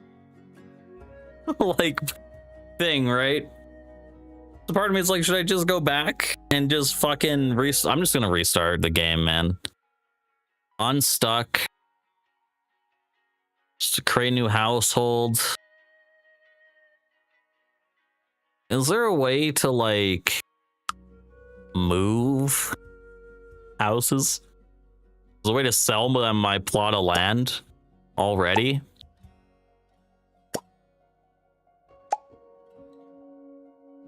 Oh, brother. You know what? I'm gonna take a break from this game. And we'll come back to it later in the stream, because I kind of want to just get to IRL content. This has been absolutely the worst start to any series I think I've ever done, and it's all my fault. So I'm just going to exit game, and I'm going to quit. There's no reason to save any of that. Any of that. Any of it. So we'll get to that later. What a horrible start to the stream, dude. Oh my god, dude. Holy shit. Oh boy. Boy, oh boy, doesn't that feel good? Wow. Anyway. Let's cheer myself up by talking about the news. That'll make me feel better.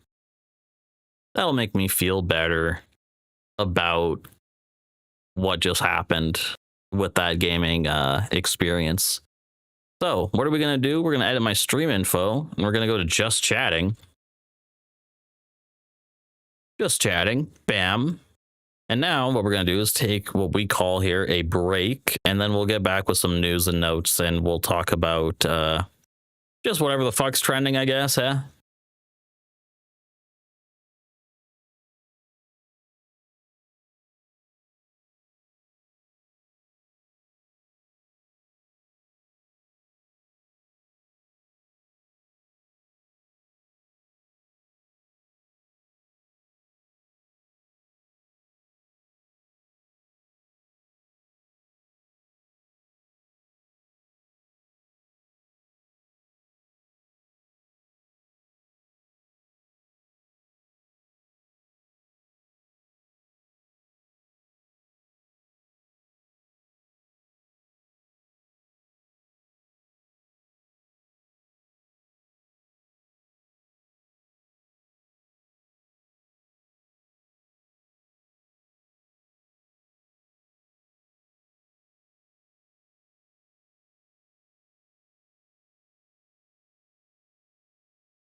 New customers get a $300 bonus.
All right.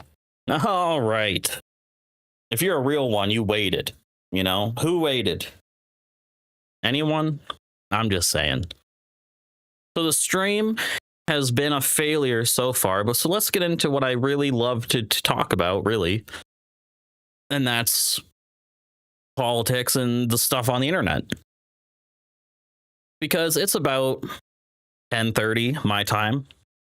Should be 12 now on the Eastern Coast. So most news should be getting out by now. So let's just talk about the news. And I slept all day yesterday, as I said, 9 p.m. I woke up. So let's, I guess, just start talking about news, hey? Now let's just talk about anti-Semitism, shall we? Anti-Semitism in Canada. Now I don't know what the hell Carney said about anti-Semitism. We should see maybe what he said first. Mark Carney, anti-Semitism? Is there a speech that's not fucking 40 minutes long? Current politics. Okay, Carney, that streamed 18 hours ago. Delivers a speech about anti-Semitism. He delivered a whole speech about anti-Semitism? Yeah, okay, you'll defer? Okay. All right, we're going to take you live now to Holy Blossom Temple in Toronto, where Prime Minister Mark Carney is announcing new measures to combat anti-Semitism. Let's listen in. Thank you, Leslie. Thank you, Cantor Rosen, Rabbi Splansky. Before we get into this, I would like some people to acknowledge why we're talking about anti-Semitism. Why were the Western media so hyper-focused on anti-Semitism and combating anti-Semitism?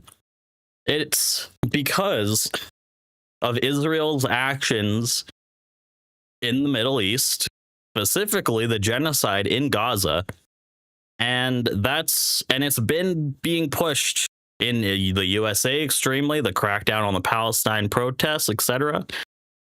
So racism in general does exist always. Of course it does. Anti-Semitism exists. Of course it does. But I would like just people to think, why are the powers that be so focused on tackling anti-Semitism and also what it has to do with your freedom of speech? Because hate speech isn't allowed in Canada, and you can debate that, and there's definitely less hate speech driven, looser laws about hate speech, I think, in the States. More freer, I guess, language laws, I guess. But other than hate speech, there isn't, besides just people being racist in society, there isn't like institutional anti-Semitism. I don't believe there's much statistics in Canada that support that. I would love to see that. Maybe they'll show it on the broadcast here, but I'd just like people to think about why they're cracking down on anti-Semitism specifically and how it can be used to actually crack down on freedoms of expression. So let's say you're pro-Palestine. Let's say you support a pro-Palestine protest. Could you be, is that going to be illegal? Is that going to be against this anti-Semitism thing? Like, why is everyone so focused on the anti-Semitism thing? Because in Canada, especially, you could, like, a Canadian racist issue would be the anti-Indian thing to focus on. Like, anti-Indian sentiment in Canada is very fucking strong. Anyway, let's go. To hear the news of your father, thank you in absentia, although you're very much present with that video greeting. Thank you all for welcoming me to the heart of Holy Blossom, the heart of your community. Now, I'm going to speak, obviously, to this community, but I want to speak to the nation. Rabbi Splansky, much of what she said resonates directly with what I will say. She said it better. She'll be quicker. So sit comfortably. But let me draw on some of those traditions. 3,000 years, Jewish tradition has taught us that a society should not be judged by its wealth or its power, but how it treats its most vulnerable. The Hebrew prophets returned repeatedly to this lesson. Isaiah called on rulers to learn to do good, Devote yourselves to justice. Aid the wrong. Uphold the rights of the orphan. Defend the cause of the widow. Amos warned against societies that prosper while neglecting the weak. The message of the prophets to us was that a just society is sustained not merely by law, but also and most fundamentally by the obligations that we owe to each other. Centuries later, in a different way, Okay. Aristotle described this as civic friendship. Damn, Aristotle. Who got the Polymarket bet that Mark Carney was gonna bring up Aristotle during the speech? Anyone? Did anyone get that? Anyone get the parlay? Anyway, Friendship, he did not mean intimacy, affection, or fellow feeling. He meant something more demanding and durable. The mutual recognition between citizens that each is pursuing a good life under the same political roof, and that the conditions of your flourishing are the same, must be the same as mine. And this is the covenant that makes Canada possible. This is the covenant that is being tested today by the scourge of anti-Semitism. And I want to speak today about that terrible reality, a reality this community has been facing, Jewish community across this country has been facing. I want to speak to that reality and how we as Canadians can restore the full promise of Canadian citizenship to all. Because Canada was not founded on a single creed, race, language, or faith. Instead, we've held our differences in common, beginning after a long period of struggle and oppression with the French and English accommodation. This deepened with Confederation, and it's been carried through successive generations of immigration from every continent and of every faith and none. It continues to be traveled in the long journey of reconciliation with Indigenous yeah, peoples. you know, The like I was just gonna say, the Indigenous people of Canada. Like I took a poli-sci class in Canada. I'm Canadian, and we talked about this thing called the Oppression Olympics, and it's basically what it sounds like. Basically, a bunch of people who, it's like when you're giving out government aid to specific groups, or you are doing certain things to aid specific groups, other groups might be like, well, where are we, like, where's that for us? And specifically in Canada, like, if I was a native person, maybe I would look at this and go, like, what the fuck? Kind of. Like, I understand, you know, combating racism is a great thing, but when you do like specific measurements to tackle specific things for specific groups, or even give out handouts to specific groups, gonna make other groups upset. It's like gonna make right people upset, like right wingers upset.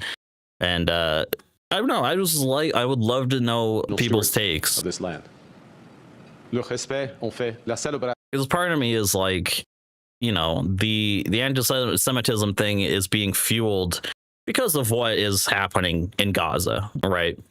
And there have been like atrocities that have taken place. I'm thinking about that shooting in Australia. You know, so of course anti-Semitism is growing. It is growing. But racism in general is just growing. The anti-immigrant movement is fueling a lot of that. Like, and the Israel thing plays so well into more like Nazism, MAGA adjacent, far right extremism about anti-Semitic conspiracies, and it's just, I don't know, it's horrible. Respect, indeed celebration for differences, is enshrined in the Canadian Charter of Rights and Freedoms, notably Section 27, which states that the Charter must be interpreted in a manner consistent with the goal of promoting the preservation and enhancement of the multicultural heritage of Canadians. And that commitment rests on a concept that one of Canada's great philosophers, Charles Taylor, called recognition. In his view, recognition is more than just tolerance. Rather, it means actively recognizing that every citizen is made up, in part, of the identity they... Oh, nice. W ads. Usually I skip the French portions, but they got the nice AI auto-generated lady here, so... within them through their faith, their language, their traditions, and their history, and that their dignity can only be preserved if those aspects of their identity are taken into consideration. includes our faith, our history, our traditions, our culture, as Rabbi Slansky alluded. We have to hold those at the core, because to be recognized, to be truly recognized, is to be received as who you are. Pluralism in Canada is not the exception to the framework. Pluralism is the Canadian framework. Our secularism is open. The state takes no side in the matters of belief, and the institutions of public life are not captured by any faith or identity. In Canada, state neutrality doesn't empty the public square, but ensures that no conception of the good, including humanism or atheism, is privileged by state power, and that every Canadian has the freedom of conscience to live and live fully as they believe. And that means the state, government, above the responsibilities we all have as citizens, and we all have responsibilities as citizens, but above all, government has a special responsibility to ensure that no culture, faith, race, gender, or identity is threatened or suppressed. And it goes further than that. It goes to the responsibility of ensuring that everyone can be their whole selves in Canada. You know, it is kind of like a double standard take to say these things while Canada, like, aids Israel openly. Like, maybe not openly, but, you know, there's arms from Canada going to Israel. You know, like, they're not going to stop trade with Israel. Like, there's no, like, Canada doesn't have no boycott on Israel, like, as far as I know. So to say, you know, you don't want to, Canada is like this preserver of human rights, and you are so secular and unbiased, and you can't have, you know, one group, you know, being oppressed, and then also be supporting a nation who's doing genocide, where the UN has conducted, like, reports, and Amnesty.org has conducted reports, and, you know, Canada is, you know, still doing that.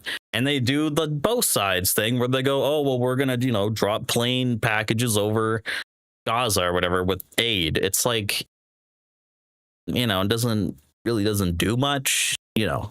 I don't know. Our fundamental insight as Canadians is that unity is not uniformity, that our differences are strengths to be nurtured, not risks to be managed.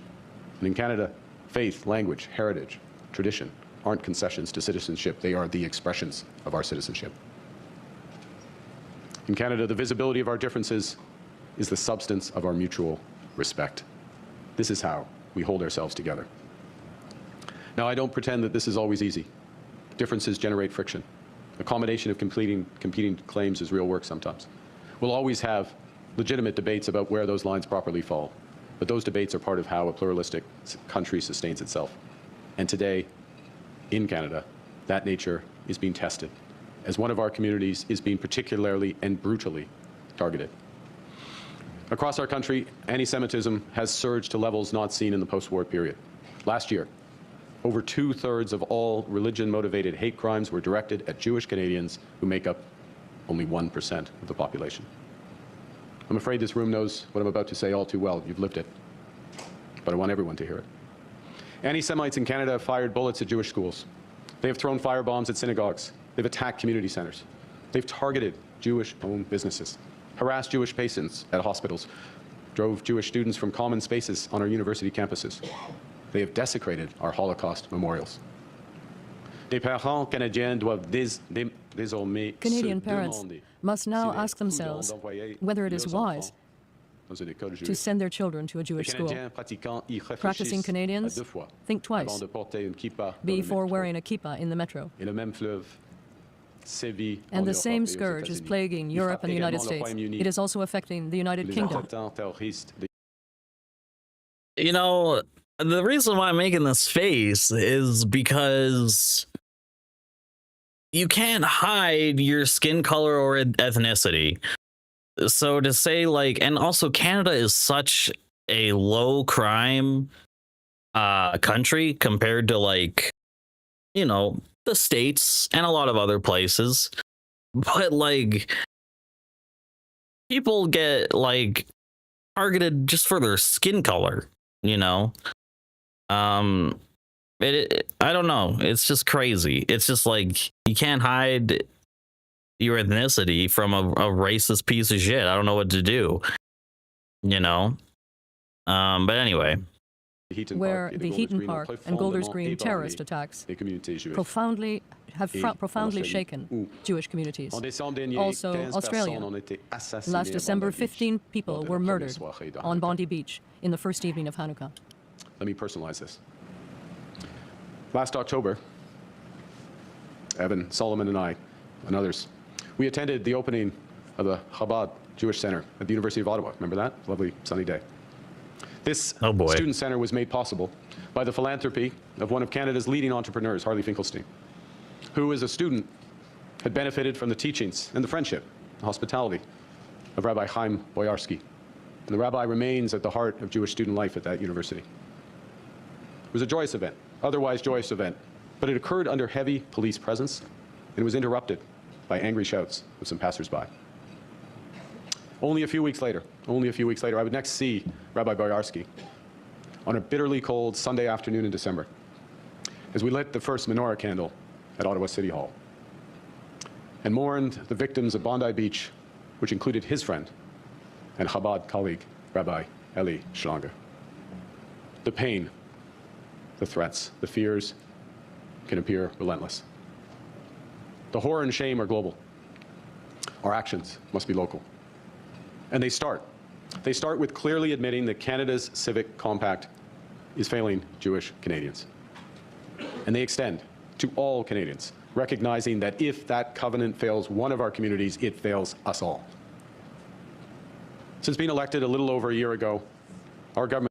The one thing I will say is that I am a little scared of this stuff going to a place where if you are dissenting against the government, let's say the protesters, right? He said the protesters, the anti-protesters and stuff. It's like at the pro-Palestine rallies, there's still going to be anti-protesters, agitators anyway. At any rally that's political, there, LGBT, there's going to be an anti-protest of some kind, a drag show, whatever it is. It's like, how far are you going to crack down on certain anti-protests or dissent in general? I don't know. Like, how do you combat something like this? Has been acting, first and foremost, on the most fundamental responsibility of government, protecting our citizens. We've introduced 6 new pieces of legislation to bolster public safety and to combat anti-Semitism specifically, as well as other forms of hatred.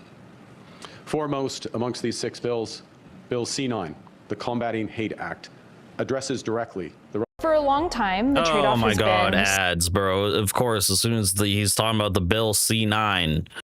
Bill C-9. In anti-Semitism.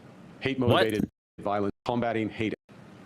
Foremost amongst these 6 bills, Bill C-9, the Combating Hate Act, addresses directly the rise in anti-Semitism, hate-motivated violence, and the targeting of communities.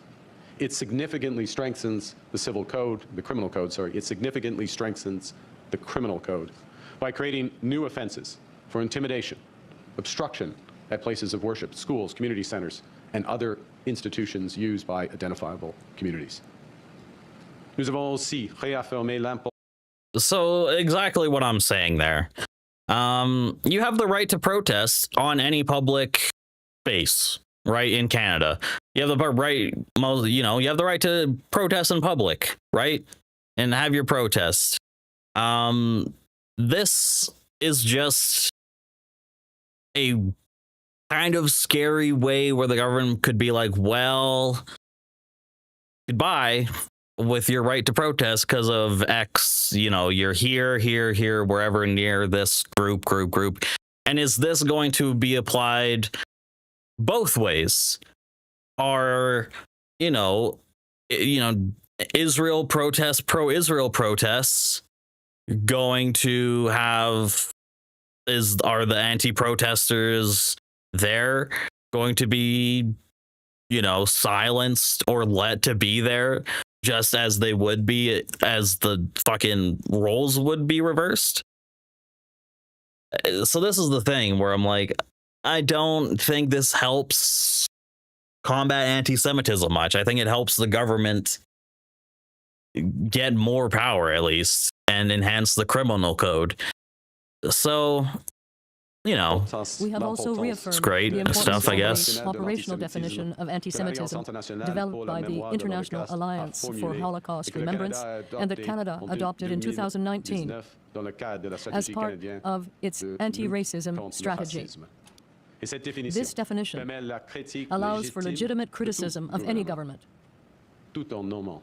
including the government of the State of Israel, while at the same time naming hate against Jewish persons We're for what it advancing our is. work to confront hate online and violent extremism, including, not limited to, but including through the Canada Centre for Community Engagement and the Prevention of Violence.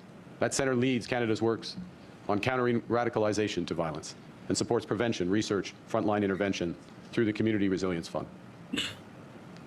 They said something about criticizing governments of Israel.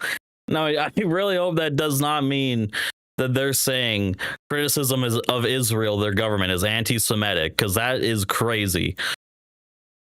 If that's what Last year, they just the government said. announced more than $36 million for projects to counter violent extremism, including I don't know. I don't think so, but schools and that's communities, wild. and work to understand If so. and to respond to extremist movements online and offline.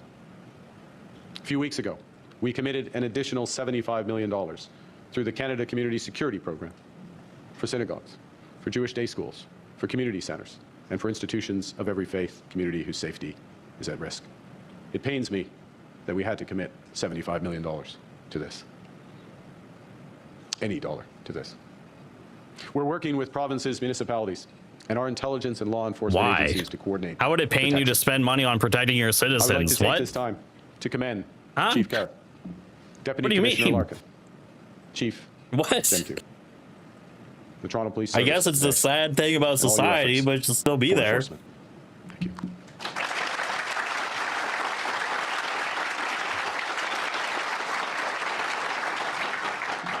And when royal assent comes on Bill C9, we're going to give you additional laws to enforce soon.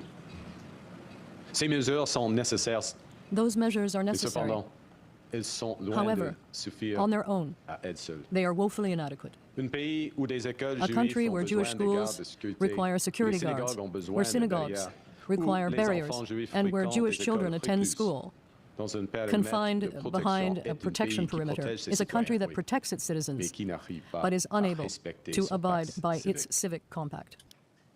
It's not enough to protect. The deeper work is the renewal of the Canadian covenant itself. And to that end, I'm pleased to announce today. Carney has the a launch good- of the he's a good membership of speeches Canada's guy. new Ministerial Advisory Council. As much as I I've said my piece and stuff, and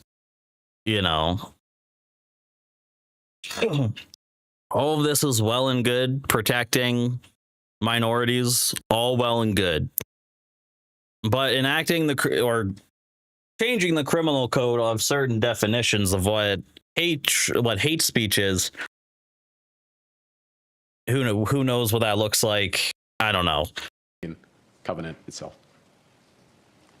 And to that end, I'm pleased to announce today the launch and the membership of Canada's new Ministerial Advisory Council on Rights, Equality and Inclusion. It will be chaired by the Minister of Canadian Identity and Culture, Mark Miller. The Council has a clear mission to combat racism and hate in all their forms, and to guide the Government of Canada as part of our efforts to build a fairer, more just, more inclusive society. I'm honored to announce that Senator Mark Gould, one of Canada's most collaborative, effective, principled voices on the scourge of anti-Semitism, has agreed to join that council. And the thing is, this is all good. The Liberals will love it. I'm just thinking about how people will perceive this. Obviously, it's good to protect minorities and make sure they're safe. And the Liberals will like the niceties and the stuff. But again, I'm just thinking of the right-wingers who just go like, this is woke stuff. Carney's woke. And they'll just be more anti-Semitic. And, I mean, you can't stop that. But, I don't know. Because there's always the crackdowns on the universities that happened. That was an infringement of your rights. And all this stuff. So, And I am directing that the first responsibility of that council is to address anti-Semitism from 4 different directions. First, the Council will assess the nature, the scale, and the drivers of anti-Semitism in Canada, including across our public institutions, our workplaces, our campuses, our public services, our professional bodies, our online spaces.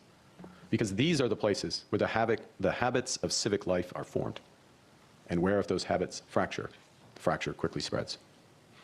Secondly, the Council will coordinate a whole-of-government approach to anti-Semitism, because combating anti-Semitism is the responsibility we all share. It will ensure that federal workplaces, federal policies, federal public safety programs, and community initiatives are aligned in protecting Jewish Canadians, confronting hate, and promoting inclusion. Third, the Council will improve research in the collection of data on hate incidents. It will build stronger data sharing systems, so all orders of government, all police services are working from the same facts and with the same alignment. And finally, the Council will measure clearly the impact of our efforts so that we can reinforce investments in education, in prevention, training, and community. Please stop turning up to... You know, I don't... You know, I see more anti-Indian sentiment, anti-Muslim sentiment in Canada, more than anything. And I'm not saying that this doesn't matter, but I'm just saying that's also a big problem. It's just like, you know, the task force should tackle everything, but then to also go, well, we're having specific, you know, groups over others is where you're like, what? Okay, but where was this for every other group forever? You know, for natives, indigenous, everyone, every fucking minority in Canada. Anyway, okay, we gotta get through this 30-minute video actually someday. Real results and are helping to build a safer, more inclusive Canada. Now, particularly with respect to the first two items, I want to be clear about what these measures are and what they are not. They are not curtailments of freedom of expression. They are not constraints on legitimate criticism of any government on any subject anywhere.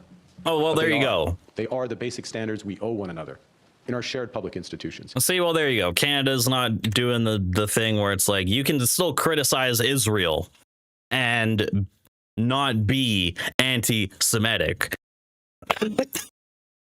Right? Which is a big conflation that's going on in the West.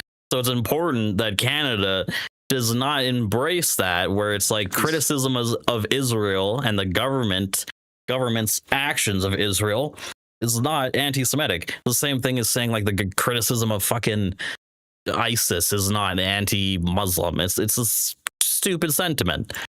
Now, particularly with respect to the first two items, I want to be clear about what these measures are and what they are not. They are not curtailments of freedom of expression. They are not constraints on legitimate criticism of any government on any subject anywhere. But they are. They are the basic standards we owe one another in our shared public institutions to ensure that no Canadian community is driven or even discouraged by those institutions by hatred. Now, institutional measures, even the strongest ones, cannot do the deeper work of true recognition alone. That deeper work falls to each of us as Canadians and to all of us in how we treat each other. As the Nobel Peace Prize laureate and Holocaust survivor Elie Wiesel once observed, the opposite of love is not hate, it's indifference. Time has come. Canadians must stand up for each other. That means all Canadians must speak out when we see anti-Semitism creep into our social media feeds, our classrooms, our workplaces. Because history teaches us that hatred metastasizes when a society grows indifferent to it, when intimidation becomes routine, when conspiracy becomes discourse, when citizens choose to look away. We must learn from that history. And as Canadians, we must learn from our own times of both love and indifference. Au Pier 21 d'Halifax, au cours de siècles At Pier 21 in Halifax. You know, again, I think just being a minority anywhere is hard. I would never know because I'm just a white, pale dude in the West, right? I don't experience any sort of racism in my life. Cops, they offer me to drive me home, you know? They think they know me. So it's not the same at all. I don't know what my point was, but I feel like Canada is such a safe place, and I live in like one of the most probably racist places in the country, and I don't see a lot of open, just like open racism a lot of the time.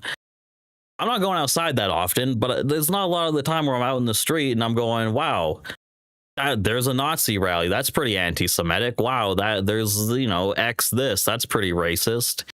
Sometimes, sure. Sometimes. But it's not a large group for it, usually. The last century, like 5 people. 1 million people set foot in Canada.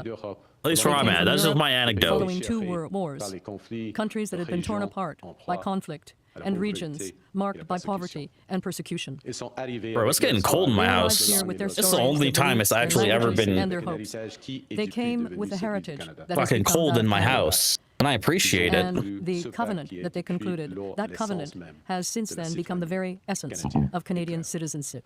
When do we get to the Our immigration to Canada is clear.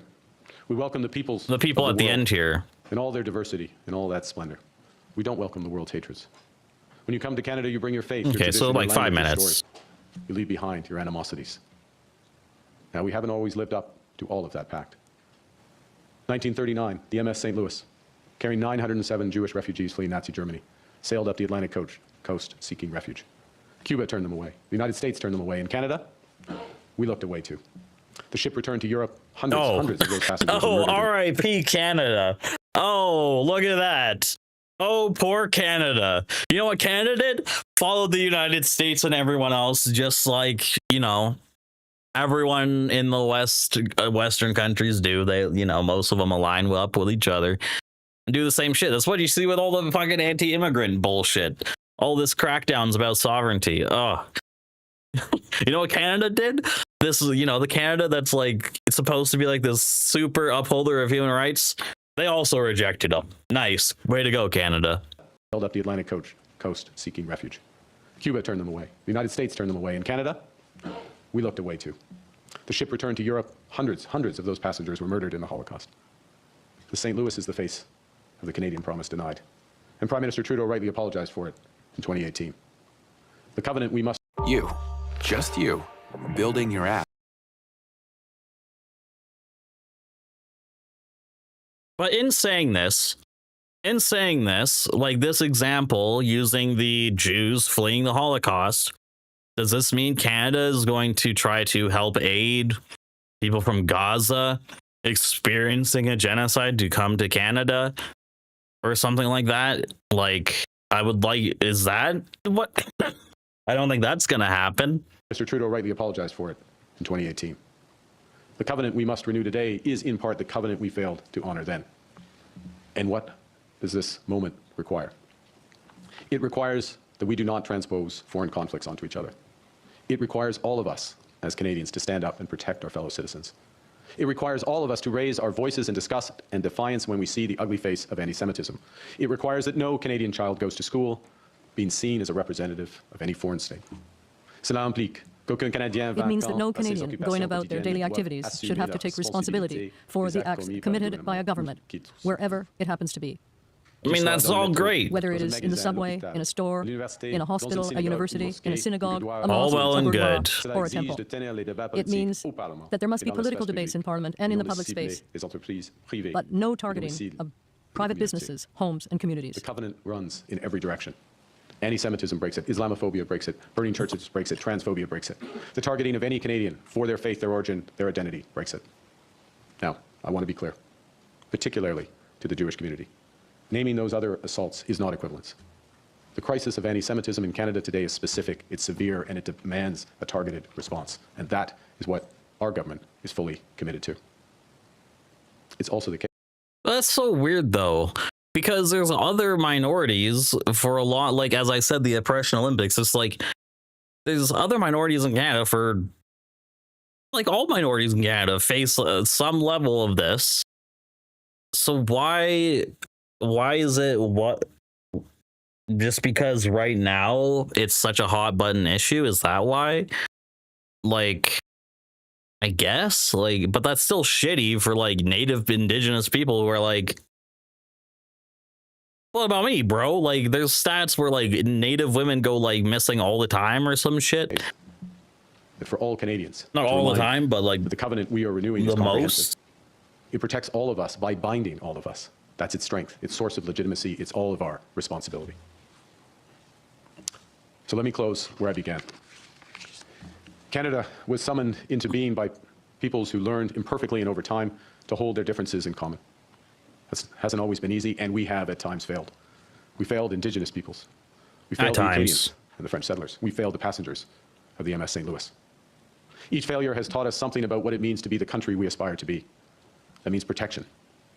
It means outlawing and policing hate. It means preventing radicalization and addressing institutional biases. It means restoring Canada's promise by ensuring that each of us has the space and confidence to be their whole selves and to thrive. Canada promises a country in which Jewish Canadians can be visibly, fully, joyfully Jewish in public life, at school, at work, in the street, synagogue, in the academy, in the arts, in every place, every place. This is also just wild to be like, you know, freely express yourself. Meanwhile, like Danielle Smith had just banned out like gay pride flags. Like, what if they banned out a Jewish flag? Like, you can't just do that. But yeah, Canada should be a place where you welcome everybody. But then you have some premiers who are just like, fuck that. You know what? Danielle Smith says you can't have that gay shit in schools, apparently. So I guess Canada's not a fucking say as much of a safe space as maybe some might think. I don't know. Because all of Canada is theirs. Canada promises a country in which Indigenous peoples, Muslim Canadians, Black Canadians, Sikh Canadians, Christian Canadians, queer Canadians, every Canadian can be visibly themselves without fear.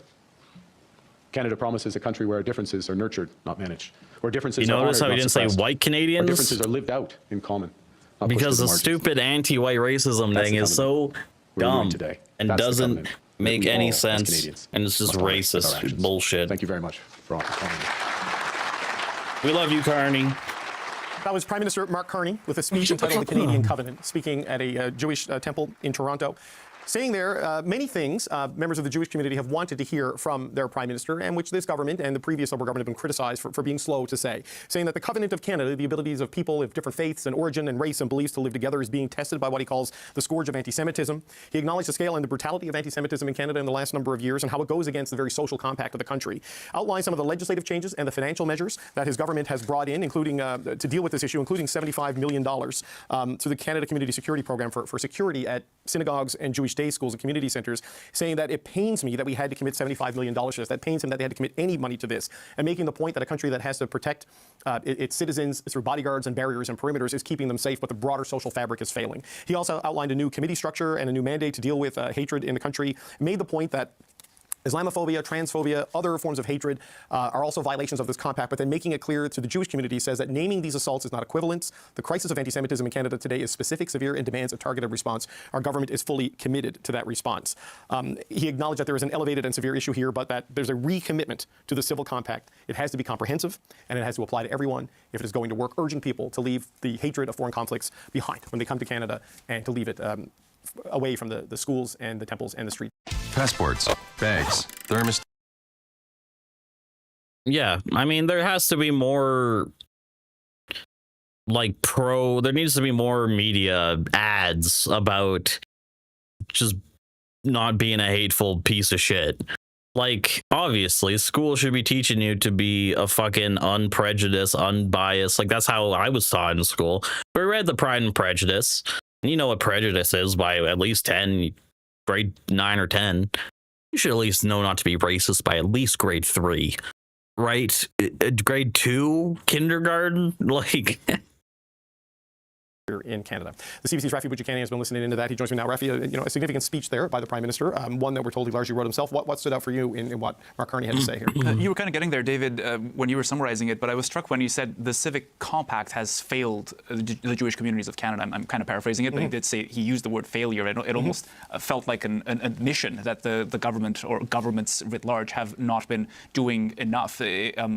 earlier today we heard the opposition leader say Mark Carney should apologize to the Jewish community. I mean, that's not what he said. He didn't say I'm sorry, but he did say there has been a failure societally to protect Jewish communities from this hate. You're right. The PMO likes to tell us the Prime Minister writes his own speeches, and I feel like we particularly get that message when they feel it's a powerful speech. And this one felt like something personal to Mark Carney. We were told he had spoken to various Jewish community leaders, and that this was a synthesis of all those conversations.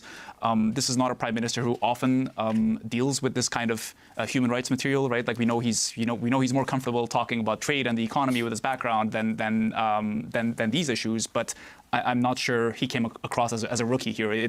But these issues are pretty simple. The issue is just don't be a racist pile of shit, and make sure your institutions abide by these guidelines. And also you should probably have fucking DEI, which people hate to fucking hear, but there is institutional racism, and I don't know how you fucking patch that. People smarter than me should probably figure that out. But anyway, let's keep rolling. He sat down and thought about this a lot before addressing the Jewish communities here. You touched on this new committee structure.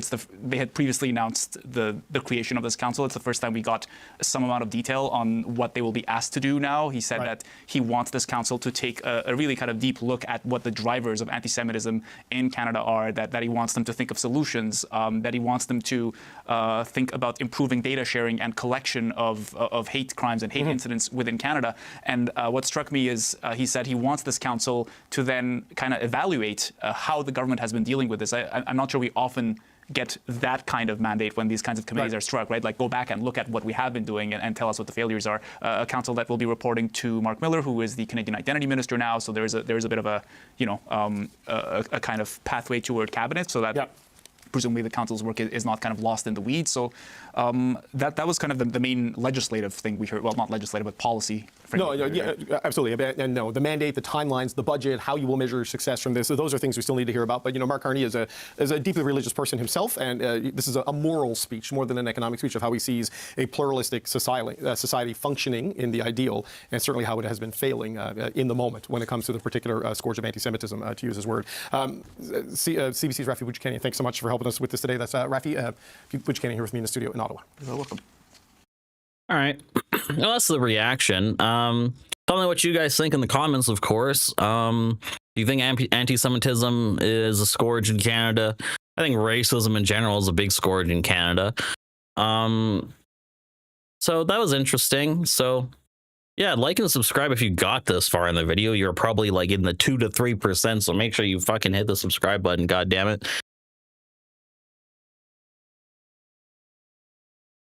And yeah, I guess we will just move on as you do.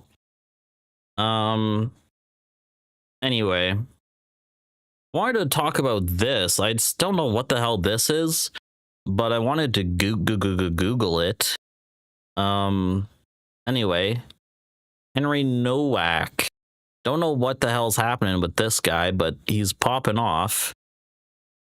I think he or his son was involved in a shooting or something. I don't know.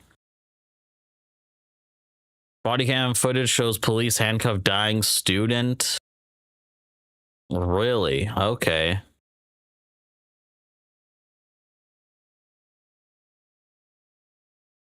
All right, let's talk about this story when I get back, of course. Maybe we can even just read something about him in the news. Murdered student. Here we go. We can read this and then talk about it on X when we're back. Should I watch this? Am I able to watch this? Contains upsetting scenes. Maybe I won't watch that. I don't know if it's against TOS. But I guess police killed another person in the States. Another I can't breathe, apparently. What is with the cops and just crushing people's windpipes? Like, honestly. Anyway, I'm going to take a break. We'll be right back. And yeah, we'll get into it.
All right, we back. We back. Hello there. So what the hell happened here? I don't know anything about this story, but the BBC just posted this 31 minutes ago. Murder victim told police I can't breathe while being handcuffed. So I'm not going to watch the video, but I will read. Student Henry Nowak repeatedly told officers I can't breathe as he lay dying in handcuffs after being stabbed. Body footage cam shows. The 18-year-old student was handcuffed after killer Vikram Digwa, 23, lied to police at the scene of the 2025 stabbing, claimed he had been the victim of a racist attack. Oh, footage released by the force with permission from Newak's family showed him pleading, "I've been stabbed," and an officer replying, "I don't think you have, mate." That's fucked up. Nowak suffered stabbed wounds to his legs and a fatal wound to his heart from a 21-centimeter blade. Digwa said he carried as part of his Sikh faith. He was jailed for life with a minimum 20-year term. The Independent Office for Police Conduct said an investigation into police force actions was ongoing. Okay, speaking in the House of Commons earlier, Home Secretary Shabana Mahmood revealed a police officer unrelated to the case had been misidentified and forced to relocate in order to protect him and his family. The Attorney's General Office is also considering the jail sentence given to Digwa after receiving multiple requests to review it under the unduly lenient sentence scheme. Okay. Nowak's family from Chafford Hundreds, Essex, called his treatment by police inhumane and degrading. I mean, that is true. When you get stabbed and the police are there and you're like, oh my God, thank God, justice is here to save me. And they're like, shut up, you haven't been stabbed. And the force has apologized.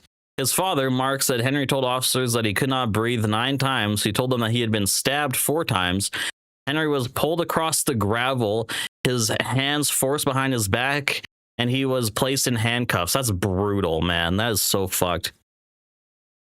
He said the contrast between his son and Digwa had been treated was unbearable, right? Because the victim is being treated like a fucking, just some guy, some crazy guy or whatever, and the perpetrator lied to police and said, I'm a victim of a racist attack or whatever. Okay, anyway. Henry should not have died on the streets of Southampton in police custody, he added. In the footage, a police officer arriving at the scene can be heard asking, "What's your name, mate?" Nowak, who was lying on the ground, faintly replies, "Henry." As the video continues, Digwa steps into frame. He claims Nowak had taken his turban off and grabbed him by the hair.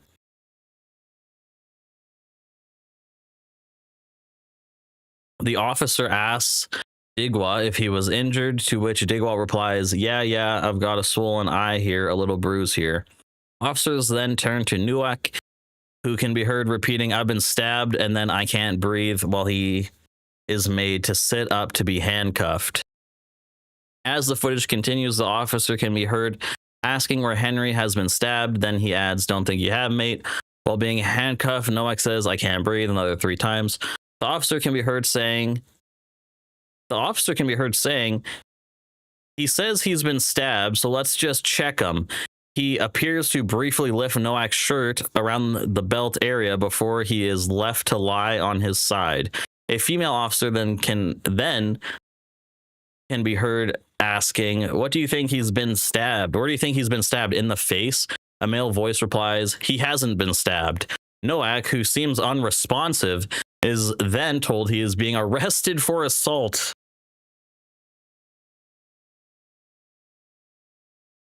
Hampshire Police's Deputy Chief Constable Robert France said that within 3 minutes of interacting with Nowak, the officers were starting to perform CPR. "This is a complete tragedy. I'm sorry that they couldn't save Henry that night. I'm sorry that Henry was handcuffed and arrested as he lost consciousness," he said. The pathologist who spoke in court was clear there was nothing officers could have done that day to save Henry. Well, that's probably not true. His wound was deep and internal, the bleeding extensive but internal. I mean, being stabbed in the heart's pretty bad, but also being handcuffed and ignored by responders who are like, you're not stabbed. You're fine as you lose consciousness. You could have maybe stopped the bleeding a little bit. I don't know. Addressing, or at least called an ambulance. Like, Jesus Christ. Addressing the Commons, Mahmoud said the stabbing was an evil act, and she wanted to pay tribute to the powerful words of the Nowak family. She said the body cam footage was a disturbing and tragic thing to see. The IOPC will be equipped and encouraged to act to find the truth and to ensure, if necessary, that there are consequences, she said. But she said there was a dangerous undercurrent in how some had reacted to this awful crime.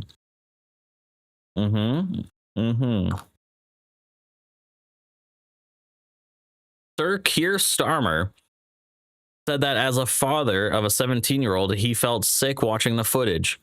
He said there were searching questions for the police that are going to have to be answered. It is absolutely right that the police watchdog investigate this, he added. Reform UK leader Nigel Farage said on social media that people should respond with pure cold rage to the treatment of Nowak.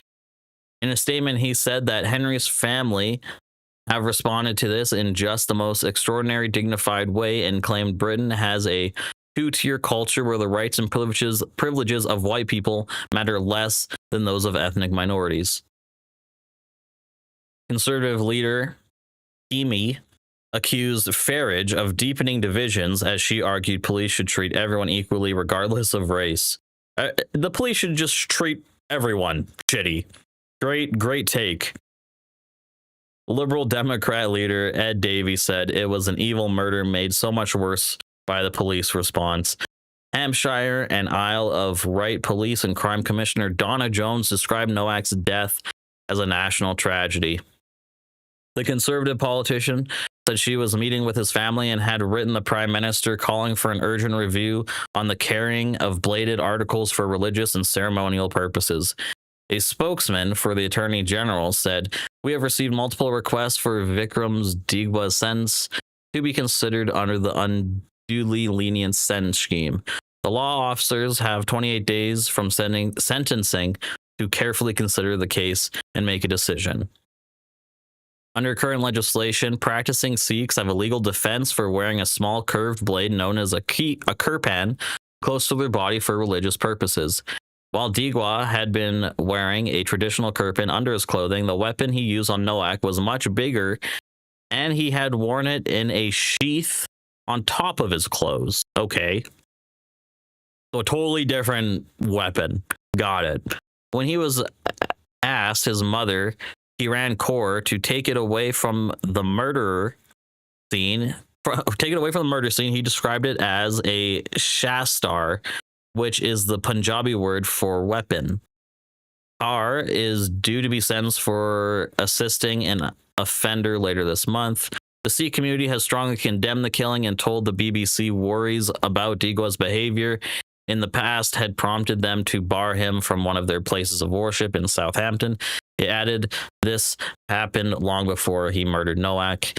The Sikh Federation said the blade used by Digwa was not a kirpan, while the Sikh Press Association added plans were in process to ensure every initiated Sikh in the UK was addressed directly regarding kirpan rules and responsibility. That's kind of crazy. Every single Sikh in the UK was directly... What? That's kind of wild. In a statement, Digwa's family said they were deeply sorry. I must be misunderstanding that. In a statement, Digwa's family said they were deeply sorry for the pain and suffering the Nowak family has had to endure. It continues, we would get anything to turn back time so the path of both Henry and Vikram never crossed that night. We cannot change what happened. We just hope that no further pain is caused in its name. The family added, quote, apologies to the Sikh community for our son's actions, which have unfairly brought the community into disrepute, and ask that the tragedy is not used to inflame division and hostility. But of course it will be. The officers who were called to the murder scene are still being treated as witnesses.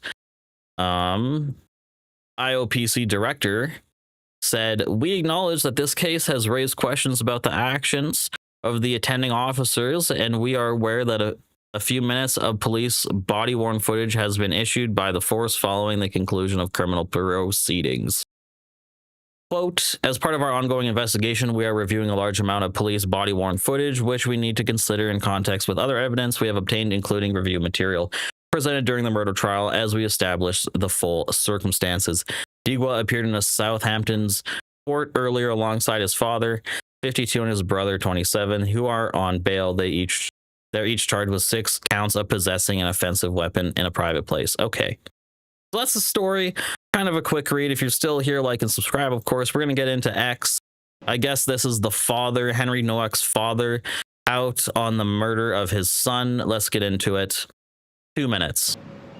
With his final words, he told officers that he could not breathe. He told them he had been stabbed. In fact, Henry told officers that he could not breathe 9 times. He told them he had been stabbed 4 times. The response from one officer was, "I don't think you have, mate." The police have said they were misled by the murderer, and that the scene when they arrived was complex. Unfortunately, it seems to us the truth is much simpler. The police were told by our son himself and by a member of the public who called 999 that they heard someone shout that they had been stabbed. But the police did not believe them. Like, this is why, like, the thing is, the police are so necessary to uphold capitalism and uphold class society. They need a lot of them. Unfortunately, the standard is low. Okay, a lot of racist idiots who hate minorities get into roles of power, and the victim wasn't even a fucking, you know, it was a white guy.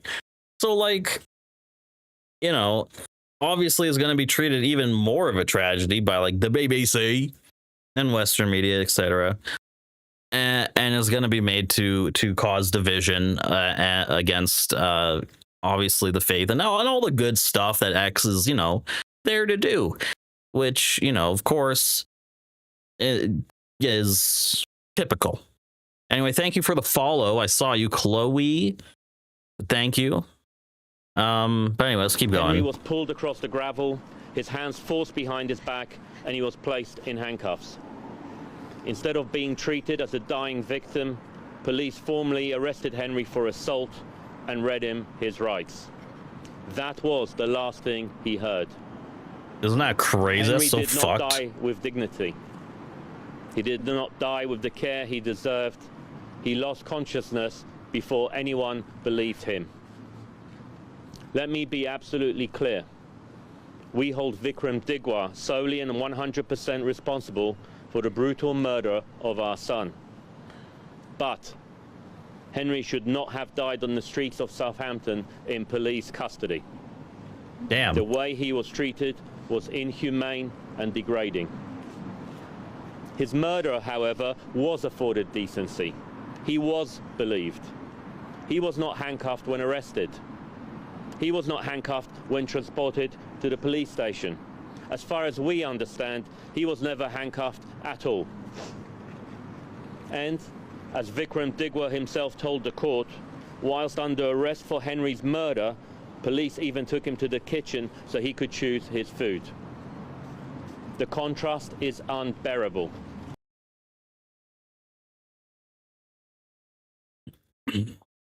I mean, at the same time, what are you gonna do? You know, like, the system is the system. It's shitty, but, like, hey, shit and eat at 8 o'clock, you know? You're going to jail. Anyway. Let's get into some X. Let's get into some X corner of this story. Listen to every word from Henry Nowak's father. It's worse than we predicted. He told the police officer he was stabbed 4 times. Yes is yes. Yeah, the footage must be released. Yes. 18-year-old white male, Henry Nowak's father, just went off saying the killer stabbed his son and police did nothing despite his immediate death. Where is the outrage? Where is the outrage, barbarian? where are the takes?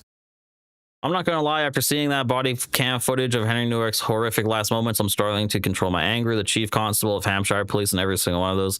Well, of course they should be fucking charged. Jesus.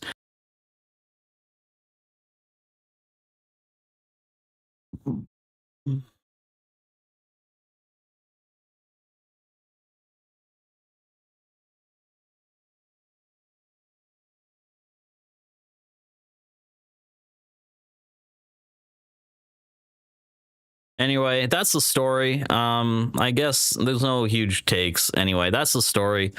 Of course, it will be just used to probably further divide people. Every story is, you know, when a white kid is slain by any minority, it is, you know, usually used for that sort of stuff. But anyway.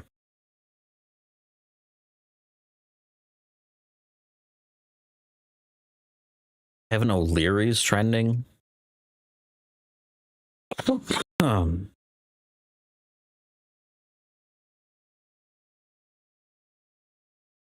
go back to the news. Canada's in a recession.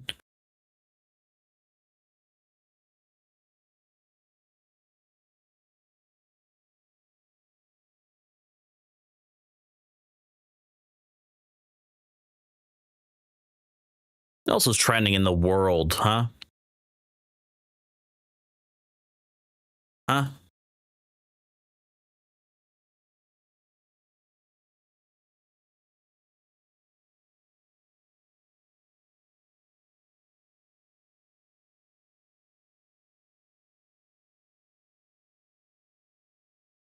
Taylor Swift's new song is in Toy Story 5. That's cool.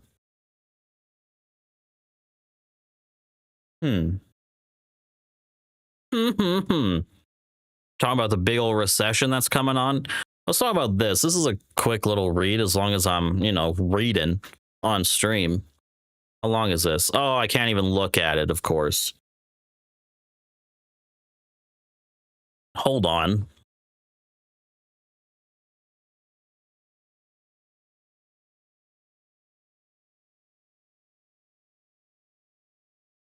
Just take this, throw it in here, right?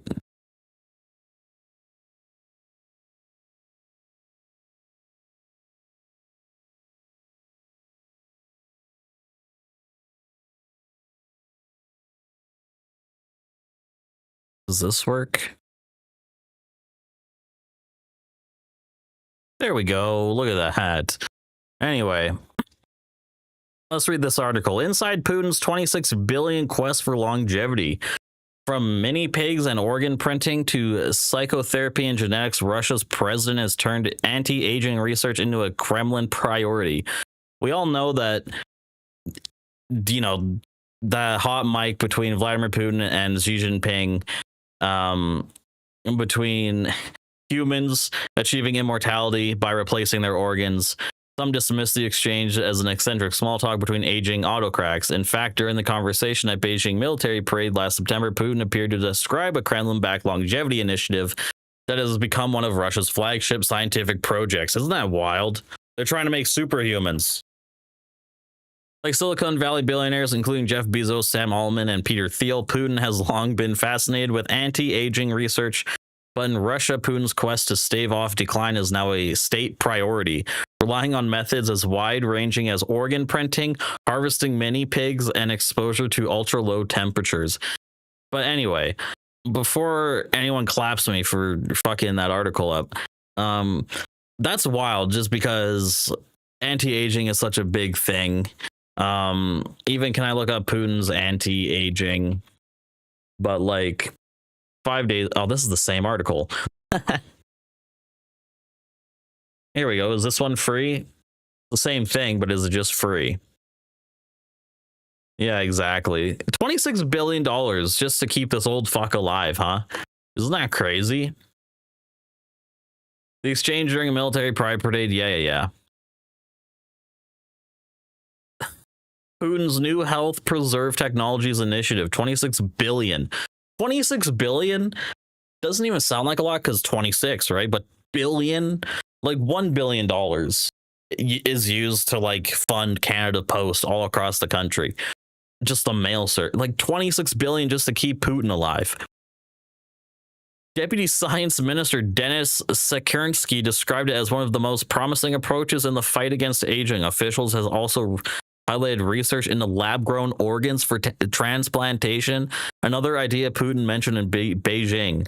Launched in 2024, the initiative reportedly aims to save 175,000 lives by the end of the decade. But Putin's life comes first, obviously. But anyway, 3D print, yeah. Researchers claim progress in printing human cartilage and mouse thyroid glands with plans for full organ replacement by around 2030. Isn't that just fucking crazy, dude? Just replacing everything. The Kremlin says state support in its place across multiple research institutions working on these projects as part of a coordinated national efforts. Key figures include Putin's daughter and an endocrinologist involved in genetic programs and physicist Mikhail Kovalchuk. Okay.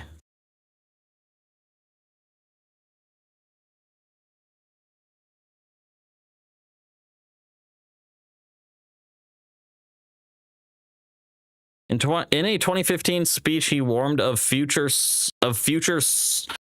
In 2015, this guy Kovalchuk warned of future servant humans with limited autonomy and has promoted claims linked the West to the COVID-19 pandemic. So this guy's a wild scientist. A great guy Putin's working with, I'm sure. Putin has at times echoed similar narratives. Kovalchuk has cited Soviet-era films about Western conspiracies as influential, while Putin has said such works has helped shape his decisions to join the KGB. Wow. Okay. Anyway. Yeah. Despite modern research, the country has still relatively low life expectancy compared to Western nations. The average male lifespan far lower than in Europe and the United States. In the end, the Kremlin's ambition to extend life continues to face the same limit that has challenged rulers throughout history: mortality, which is hard to beat, you know? But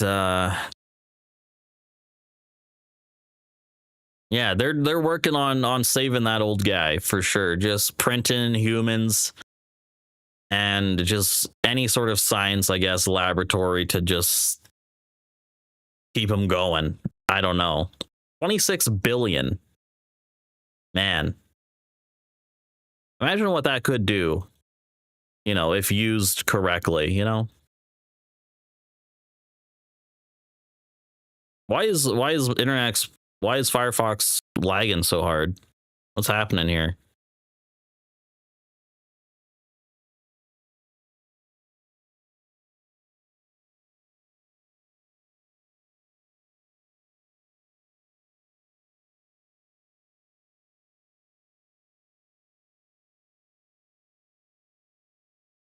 All right. I guess we could talk about the Canadian recession that's happening. Who doesn't love recession, you know?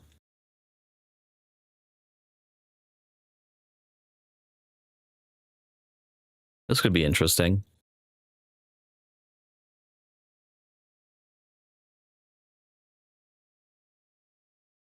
Also, I want to see if there's any videos of this. Here we go. Yeah, here's a 3-minute video.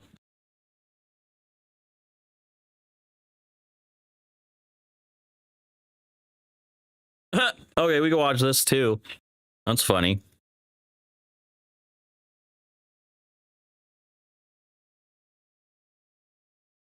Take a look at. Oh, is this a podcast? Fuck me. Okay.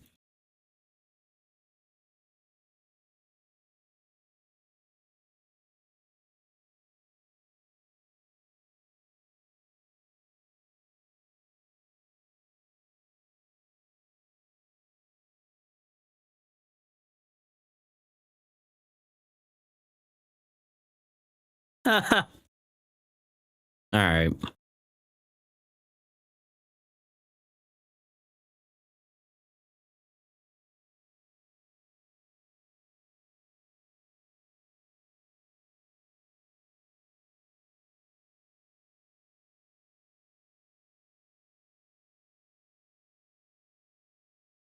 All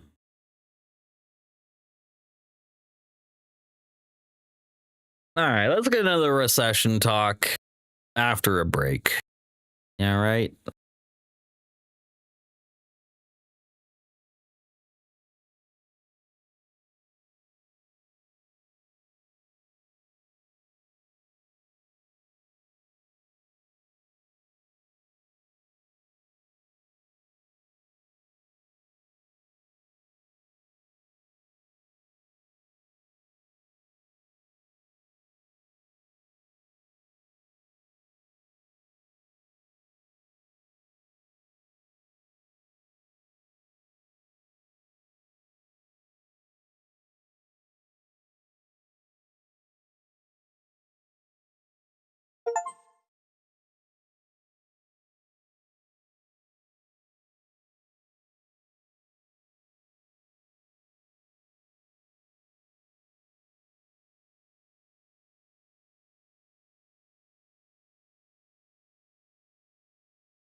All right, I'm back.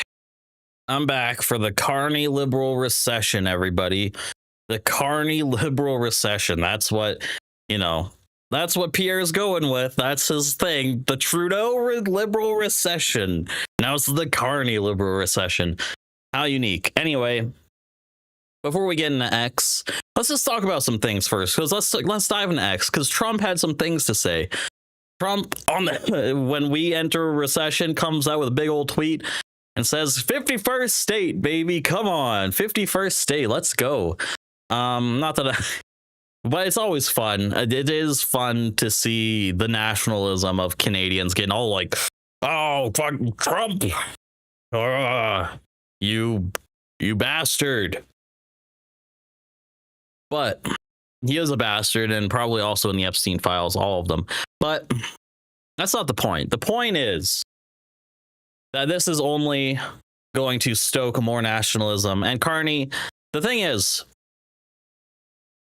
let's get into it. I can't believe I have to say this again, but Canada will never be the 51st state. Canada is not for sale. While I'm at it, here's the truth. In April, Ontario created 680% more jobs than the U.S. adjusted for population. That's how we protect Ontario. Doug Ford coming back with the smoke. Coming back with the big ol' smoke. Where's the response, huh, Trump? Where's the diss? Where's the diss track? Anyway, this clip was also floating around that Pierre's using as like a hit piece now, which of course, this is the kind of decisive response to a recession that only a master economist and crisis manager would give. Good angle, by the way. Great angle. Prime Minister, can you? Prime Minister, can you comment on the claims about a recession? I think and the economy, sir. That's rough. Prime Minister. Not gonna lie, that's not a great take, but you could have just said, we're gonna address that in my next issue. Could have come off not just that's not a great look. Kind of funny though. Anyway, let's get into the power in politics, because that's the reaction we're going to go to, because they got a bunch of people talking about the technical recession. And let's be honest, people, here's the truth about the goddamn technical recession. Here is the technical truth. You ready for it? And that is that there's always a recession. It's planned in. It's called the business cycle, man. It's called boom and bust. It always happens. It's part of capitalism. Capitalism needs crisis to happen so that it can rebuild a profitable period. And always, there will always be a boom and bust. It's a volatile system, our economics. So it's not Carney's fault. It's not what Carney did, but I'm sure, cutting a lot of jobs and cutting a lot of people's spending off, it's, not great. But let's get into it. The truth is what I just said. It's built into the system. That's the macro part of it. The theoretical macro part is that it's built in. Booms and busts always happen. Every 5 to 7 years on average, there's a recession. It always comes. And this is also called the tendency of the profit to fall, the margin of profit to fall. It's a Marxist thing. It's a Marxist concept, but what happens? The profits have a tendency to fall. Okay? And when they fall, recessions happen, wars happen, bad things happen. Scarce supplies happen, and things, people fight over them. It's not great. Pierre Poilievre says Canadians deserve answers after Statistics Canada reported the economy slipped into a technical recession earlier this year. Poilievre is accusing the Prime Minister of ducking questions on the matter and of ducking responsibility. Why is it that only Canada, after a year of Mark Carney, is in a recession today? Well, you could ask him that question, but he won't take any of your questions. He's hiding from you. Mark Carney has been gallivanting around giving speeches filled with dazzling buzzwords that achieve nothing but the worst economy in the G7. Unfortunately, is that true? Right now, I don't know if that's true. All we have is a gigantic liberal recession here at home and no tariff-free access abroad. Many economists, though, are downplaying these latest GDP numbers. And today, the Bank of Canada warned Canadians not to put too much weight into them. When there is a lot going on in the economy as there is right now, there's things pulling different data, different parts of the economy in different direction. You're going to get some noise in the data.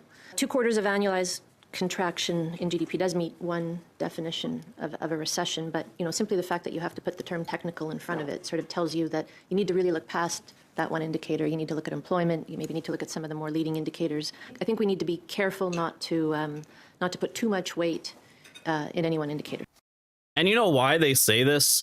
Why they don't? People, everyone knows it. It's because psychology. If you say, hey, a recession's coming, everyone's gonna save their money. Most people, unless you're super rich, will hold back. They'll save more, which means people will buy less, which means people will produce less, which means people will have less jobs. People will be laid off more. And the economy just slows down to a grinding halt, and devaluation happens and crashes happen.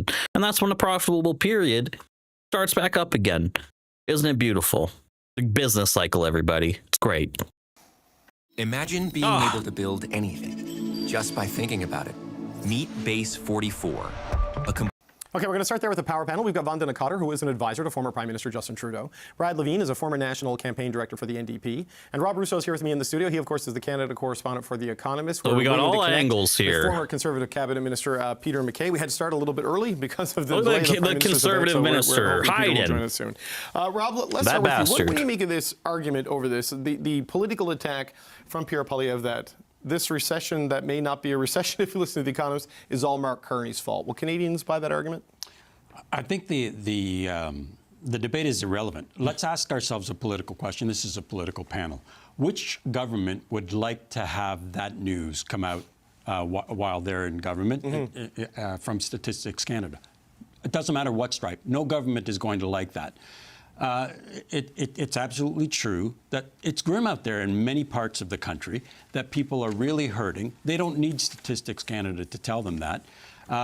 The other truth, however, is that Canadians seem to have put their trust in Mark Carney to try to resolve that. And up until now, he hasn't been able to do that. He has an opportunity to do that. He has some real obstacles in the way of doing that. We still have a problem getting infrastructure well, like what, though? built. We are still the red tape. A beehive of uncertainty. When you look at our political uncertainty here in Alberta, looming in Quebec, uncertainty over trade, there are huge obstacles and yet huge opportunities in Canada. We have things underground that everybody wants to buy from us. We're just having trouble getting that out of the ground and getting it to market. So is it a recession? Is it not a recession? I don't think there's any trouble. It's more about supply management more than trouble. Because if you flood the market, guess what happens? Prices go down, and no one likes that, especially not if I'm an owner of the things I'm trying to sell. So I'm gonna manage it. I'm gonna supply chain manage. Which technically means I'm going to, supply chain manage. Hold the supply up enough so that I can profit enough. That's what it means. Irrelevant. It's bad news. And nobody should be able to run away from the fact that it's bad news. Are people hurting? They are. Do we have opportunities? Yes. Has the Prime Minister delivered yet on those opportunities? What is he supposed to do? Build a hospital overnight? To be determined. But Brad, on the central attack there, this is Mark Carney's fault. Will people buy that? Do people think that? I'm not probably trying to not. say it in any way. I think it's too recent. It is at best stagnant and flat. But are people going to blame Mark Carney the way it's always stagnant, I think. I don't believe so. And I think that Poilievre is missing the larger picture. That is, I don't think that most Canadians would blame the NDP guy for the troubles that we're having. Now, yeah, what Poilievre should be doing guy is attacking, the absence of a plan for things like jobs. So, to pick up on Rob's points about facts, whether or not the economy in the second quarter went down by 0.1% is irrelevant to the people at home. I think that Rob's spot on because they've already been suffering. If you take a look at something that you can't debate, and that's the unemployment number. We have a 6.9% national unemployment rate. We lost 18,000 jobs in the month of April, most of them in manufacturing and wholesale retail. These are predominantly full-time jobs, particularly hitting young people, 18 to 24. We've got an unemployment rate in the province of Ontario, 7.5%. See, now these are all great things for an NDP, pro-job, pro-labor person to say. The absence of what an NDP leader should be saying is the nationalization of industry, getting people to work, getting people wages, getting people good benefits.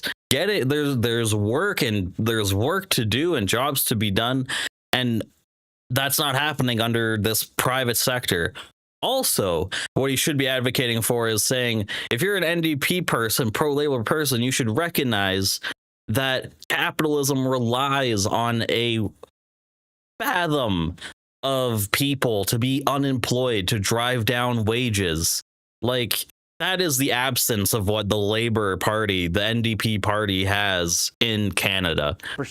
These are real numbers. These are the numbers that I think that neighbors and communities actually feel. It's not the economists' numbers of what a technical recession is. Those people wouldn't benefit if it went up by 0.1%, whether it went down 0.1%. They don't care. They want work, they want jobs, and they want to know the plan is. The attack that the opposition should be going after, instead of it's all Mark Carney's fault, which is, I don't think, believable, because Carney has better numbers. More people have faith in Carney to turn the economy around than Poilievre or any of the other opposition leaders. It should be that his plan isn't working. Where are the jobs, Mr. Carney?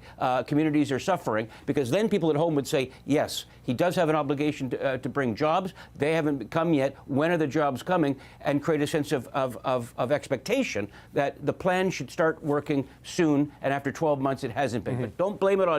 And this is also a big thing about NDP. They love benefits and jobs. That's all they care about. They just care about benefits and jobs.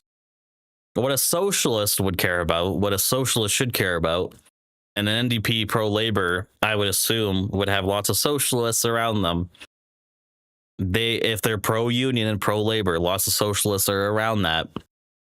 They should recognize like these failings of capitalism and advocate better for your own party's position, which is nothing. Your own party sucks. Blame his lack of action and the lack of results, because that, I think people would say that's true. The Prime Minister should be coming through with some numbers on job creation. Okay, we're going to go to Vanda next, but just for those of you who saw the little flash cameo as he's signing on, Peter MacKay has joined the panel, so we're going to get to him right after that. Vanda, I like that. Carney's cut so many jobs. The point that, you know, unemployment and jobs are kind of the numbers I think most people actually look at rather than GDP and contraction or not. And reminds me of the old expression, when your neighbor loses their job, it's a recession. When you lose your job, it's a depression. And the job market is going in the wrong direction too. But your thoughts on the attack from Pierre Poilievre? I mean, let's think of what makes best use of time. I mean, we talked about how the language doesn't really matter. If you feel you're struggling, that's all that matters, right? So what are the Canadians going to see? They're going to see someone largely focusing on a debate on what creates these conditions, which I think most people know. It is tariffs, it is the global economy, it is the Strait of Hormuz.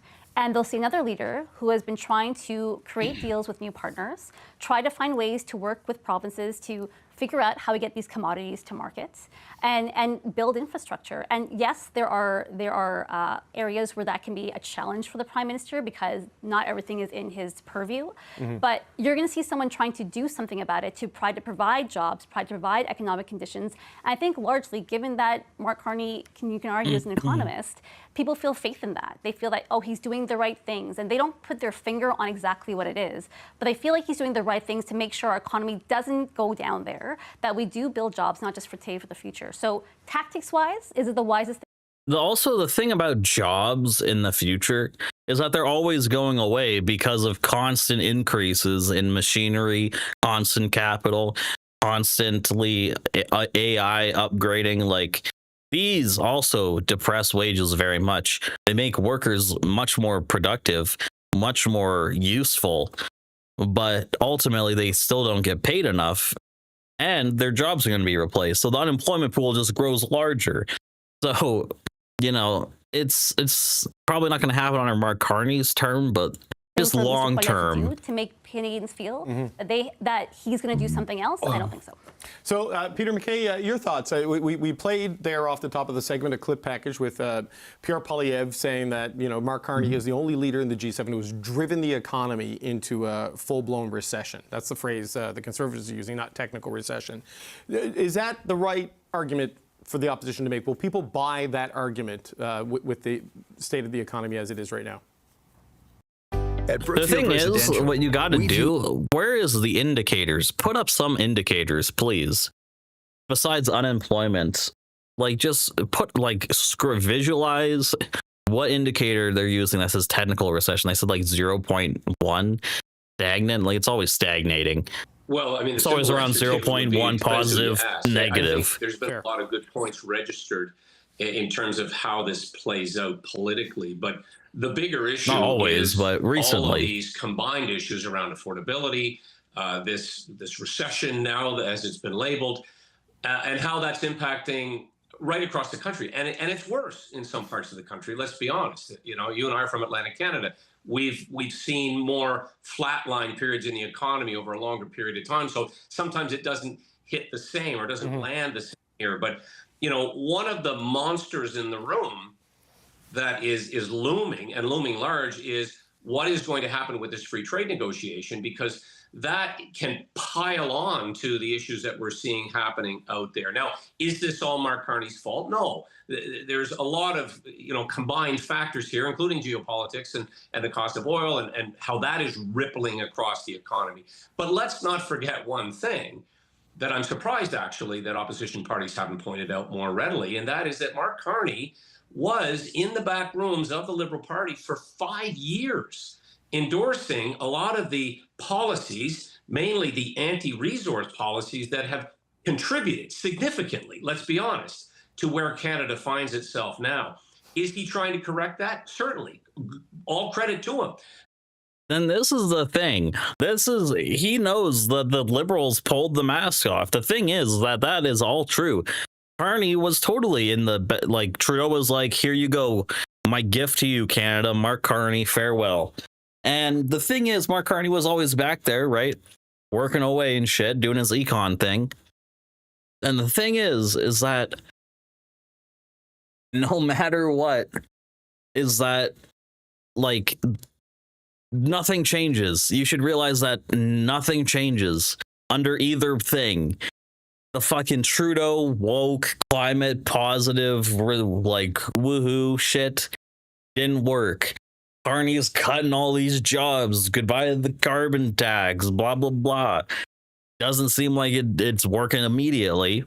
But of course, when recessions go down, they tend to go back up, and then Carney will be praised for how much good he did with the economy. So this is kind of good for Carney in a way that it's happening early.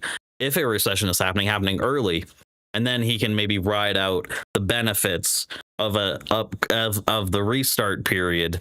Fucking when his re-election or whatever the fuck. But that was not his position when he was in the back rooms of the Liberal Party, giving policy advice around the environment, giving policy advice, presumably financial advice, given his economic credentials.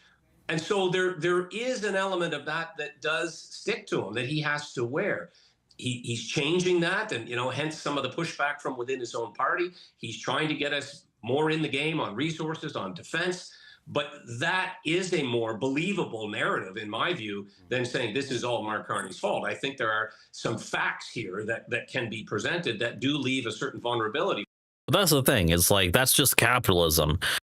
Trudeau represented the woke side of woke liberal capitalism, and now Carney represents this weird neo-liberal right-wing adjacent to, like, financial conservative shit, fiscal finance and common sense finance, shit like that.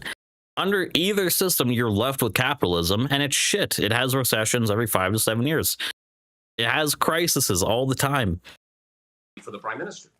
Rob, I wonder, in pursuing these lines of attack... I think I got bit by a mosquito, man. As an opposition, not to look gleeful at bad economic news, right? Like, you have to calibrate your criticism of the government without looking like you are being very self-serving in misery, right? You have to watch that. How do you think the Conservatives are doing on their calibration there? Well, look, why did Pierre Poilievre actually leap in front of Justin Trudeau in 2023, beginning of 2023? It's because he identified this trend of pain before anybody else did. And he got on it and owned it. Yeah, he talked about inflation before anybody else did. He talked about the dangers that inflation posed, and was prescient and won over a section of working class Canadians, took them away from both parties. we're in a period, I think, of our history, not just in Canada, but in the Western world, where policy is more important than politics. So to answer your question, when you talk about a liberal recession, you look like you're engaging in more politics. Is it smart politics? And is Mr. Poilievre on solid ground when he attacks the Liberals for the state of the economy? Yes, he is.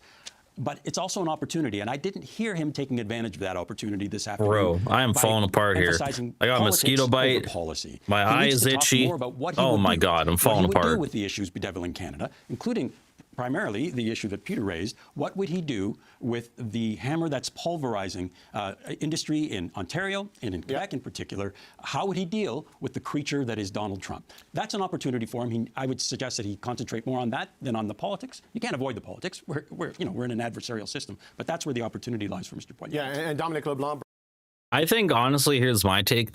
Carney needs to get something from Trump to finally, I think, get rid of the narrative that he can't get a deal done, right?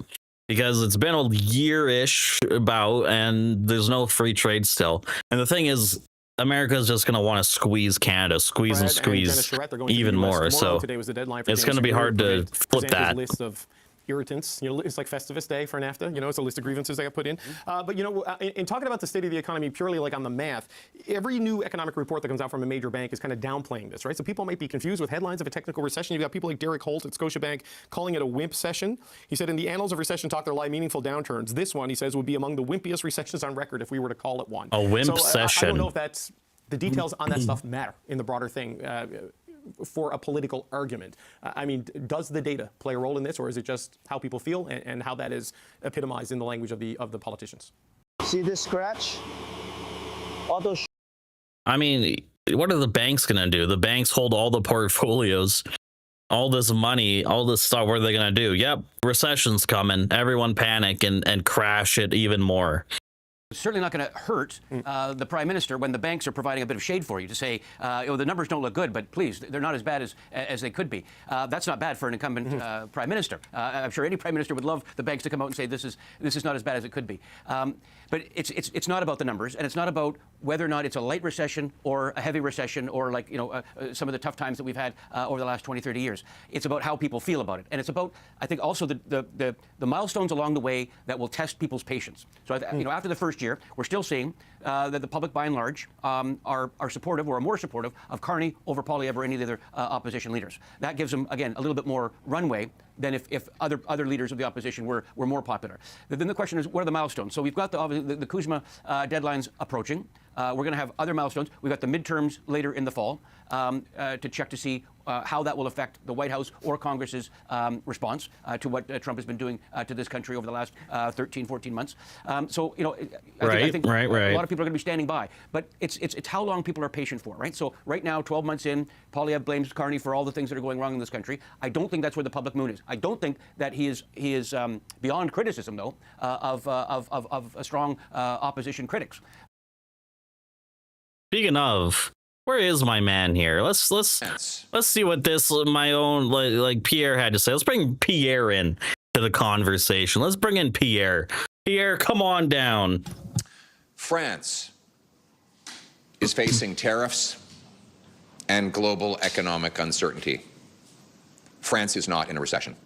The United Kingdom is facing tariffs and the global energy price increase, and the United Kingdom is not in recession. Germany and Italy are facing global economic effects and tariffs. They're not in recession. Japan is facing tariffs and the global economic economy. Japan is not in recession. The United States is obviously facing tariffs and global economic factors like high energy prices, and the United States is not in recession. So why is it that only Canada, after a year of Mark Carney, is in a recession? What have you done? Well, you could ask him that question. You know what is hilarious about this, too, is that Carney's done everything that Pierre's ever dreamed of. He cut the carbon tax. He's investing in military. He's investing in border security. He's investing in the RCMP. He's investing in gun manufacturing. And this comes out and Pierre's like, you suck. It's just like, I don't know. It's like, come on, man. But he won't take any of your questions. He's hiding from you. It He's was hiding. Friday morning that we learned that Canada's economy was the only one in a recession. He left for the weekend. And what has Mark Carney done since? He said goodbye, He's been in hiding. Canadians. Oh, yes, he let you in for 30 seconds to have a little picture of him with the Chinese foreign minister. Then he hid for the rest of the weekend. Today, he's going to let you show up and take a picture of him wearing a hard hat and carrying a hammer around pretending he's a carpenter. What, you do the same thing. But he won't have time to take questions on You do how the he created the same only shit. recession in the It's G7. like McDonald's go, Question like period. Trump going to Where McDonald's. normally prime ministers go to answer, especially in a moment of crisis, when the economy has fallen into the only recession in the G7. You would expect him to be there, to be accountable, to show his incredible economic brilliance, but he's not showing up for question period either. While Canadians are starving, losing their jobs, and missing mortgage payments, and Mark Carney has created the only G7 economy in a recession, he is hiding from accountability. Now, Liberals are saying it's only a technicality. Sure, it meets the back-to-back declining GDP quarter after quarter definition that you find in any textbook, but that's just an economic fluke. Look at the other data. So let's do that. Let's start with jobs. In the first 3 months of this year alone, under Mark Carney, Canada's lost 112,000 jobs. There are 45,000 more unemployed Canadians than there were when Mark. Isn't that also something fucking this guy wanted to do? He also loved to. He also was like, yeah, let's cut government jobs. He's done so much of that. Like Carney's gutted jobs too, and Pierre loves to cut government jobs. Carney became prime minister. We have the second highest unemployment in the G7, a third higher than in the U.S. Let's move from there to business investment. Remember all the investment Mark Carney was going to bring us?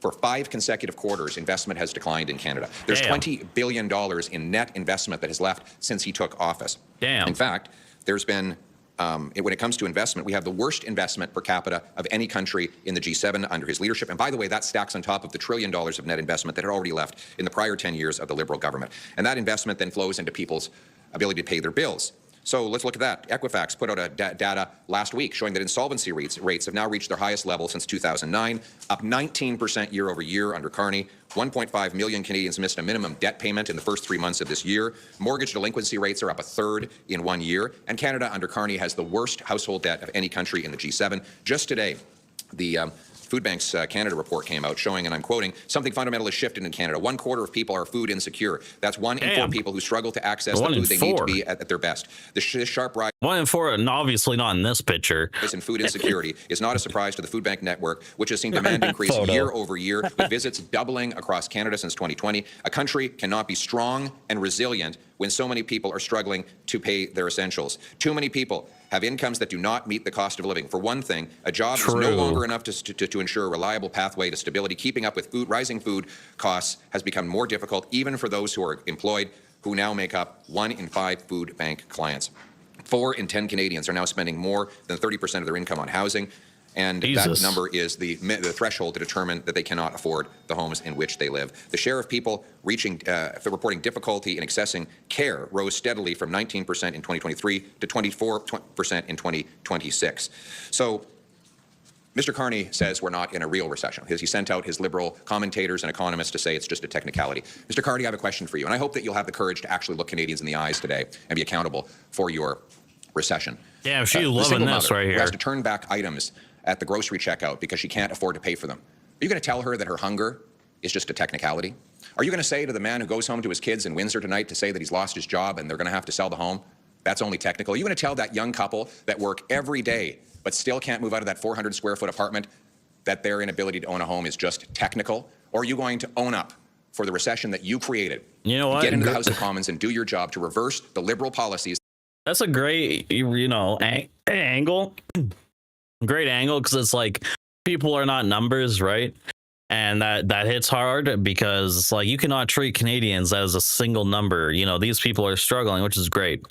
But it's like you're not going to do anything different. There's no talk about nationalizing industry, hiring people for that industry, sharing the surplus with workers. Nothing of that nature. That's too extreme. That's too radical. What we will do is give public money over to private investors so they can profit more, obviously. That have made us the and then I'll only get a job. economy with a recession in the G7. We as Conservatives are here to work. We have a plan to reverse the Liberal recession, get rid of the anti-development laws, cut the red tape to unlock our businesses so that they can grow higher and pay more wages. Cut the bureaucracy, the consultants, the foreign aid, the handouts to phony refugees, the corporate welfare to liberal insiders. Close the tax loopholes that Mark Carney uses to avoid paying his taxes so that we can reduce them for everyone. Use that money to bring down inflationary deficits, taxes. Let's cut taxes on work, investment, savings, home building, and energy so that we can unlock our economy and be the fastest growing in the G7. That is how we're going to. Thank you. Thank you, Pierre. You nailed it, as always. Mr. Trump for that recession. You mean the fact that we're the only country in the G7 that's in a recession? Yes. Right. So it seems like Canadians are laying the blame for their economic troubles with Mr. Trump, but you don't agree with that. Well, maybe you are. Maybe you are protecting Mr. Carney from his economic record. But here's the reality: Mr.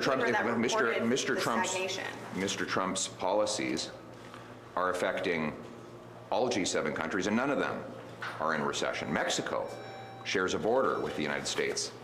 Mexico is not in recession. Only Canada. Is that true? Just no one's in a recession. No one's in economic struggle anywhere else. Policies is in a just recession. Canada. France is not in a recession. UK is not in a recession. Germany's not in a recession. Italy's not. But in he a won't recession. disrespect Trump. Notice that. He won't be like, yeah, Trump's fucking up the world or whatever. G7 countries. He's like, yeah, Canada, you know, Trump's doing his thing, but everyone else is still, facing that. So it seems that the other countries, despite Mr. Trump's unfair tariffs, have been able to craft policies to avoid recession. It's only here under Mark Carney's policies that we find ourselves in a recession. Carney's brilliant. We'll be okay.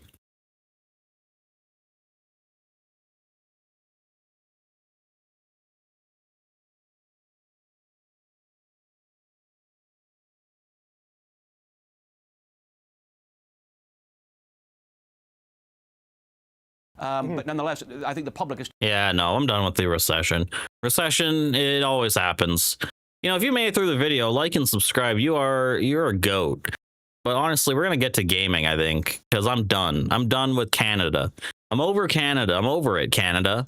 I'm done with you. For now. Maybe one more article. Can we? One more thing?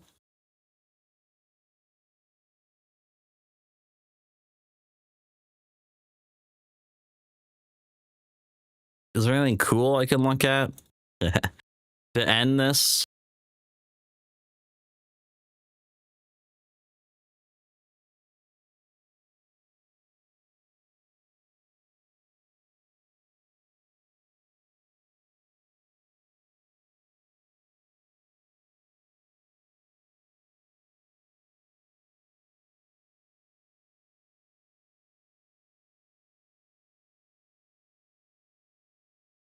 Yeah, this is interesting. I like this.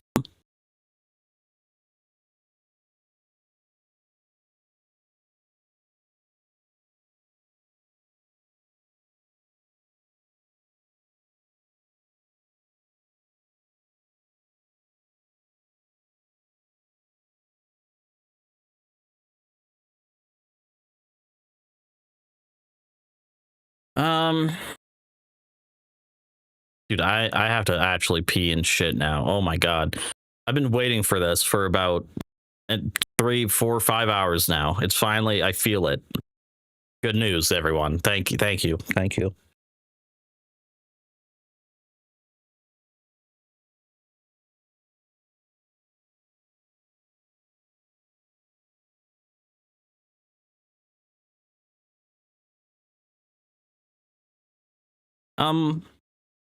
We'll read this. No, I'm gonna pee first. Oh my god, I'm actually gonna explode. Oh my god. I can't make it through the article without dying. Oh my goodness.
Okay, I'm back. We're going to talk about proposing 50%. We're going to talk about taking over AI firms, I guess.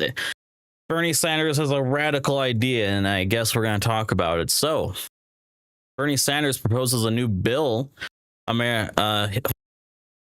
Reading is hard, okay? Bernie Sanders' new bill proposes American public should own 50% stake in major AI firms. Now, this is huge because 50%, this is like crazy. This is like, oh my God, socialism. The people should own part of AI firms, part of the company. The workers should own part of the company. I would even be willing to say 100%, not 50, 100. But anyway, Senator Bernie Sanders has announced plans to introduce legislation that would give the American public direct ownership stake in countries' largest artificial intelligence companies, arguing the economic gains generated by AI should benefit society rather than a small group of technologically executives and investors. That's true. AI should benefit all of society, not just, 3 people, 15 people who own the AI should go to society. The proposal, called the American AI Sovereign Wealth Fund Act, would create a national sovereign wealth fund through a one-time 50% tax on the stock of major AI companies.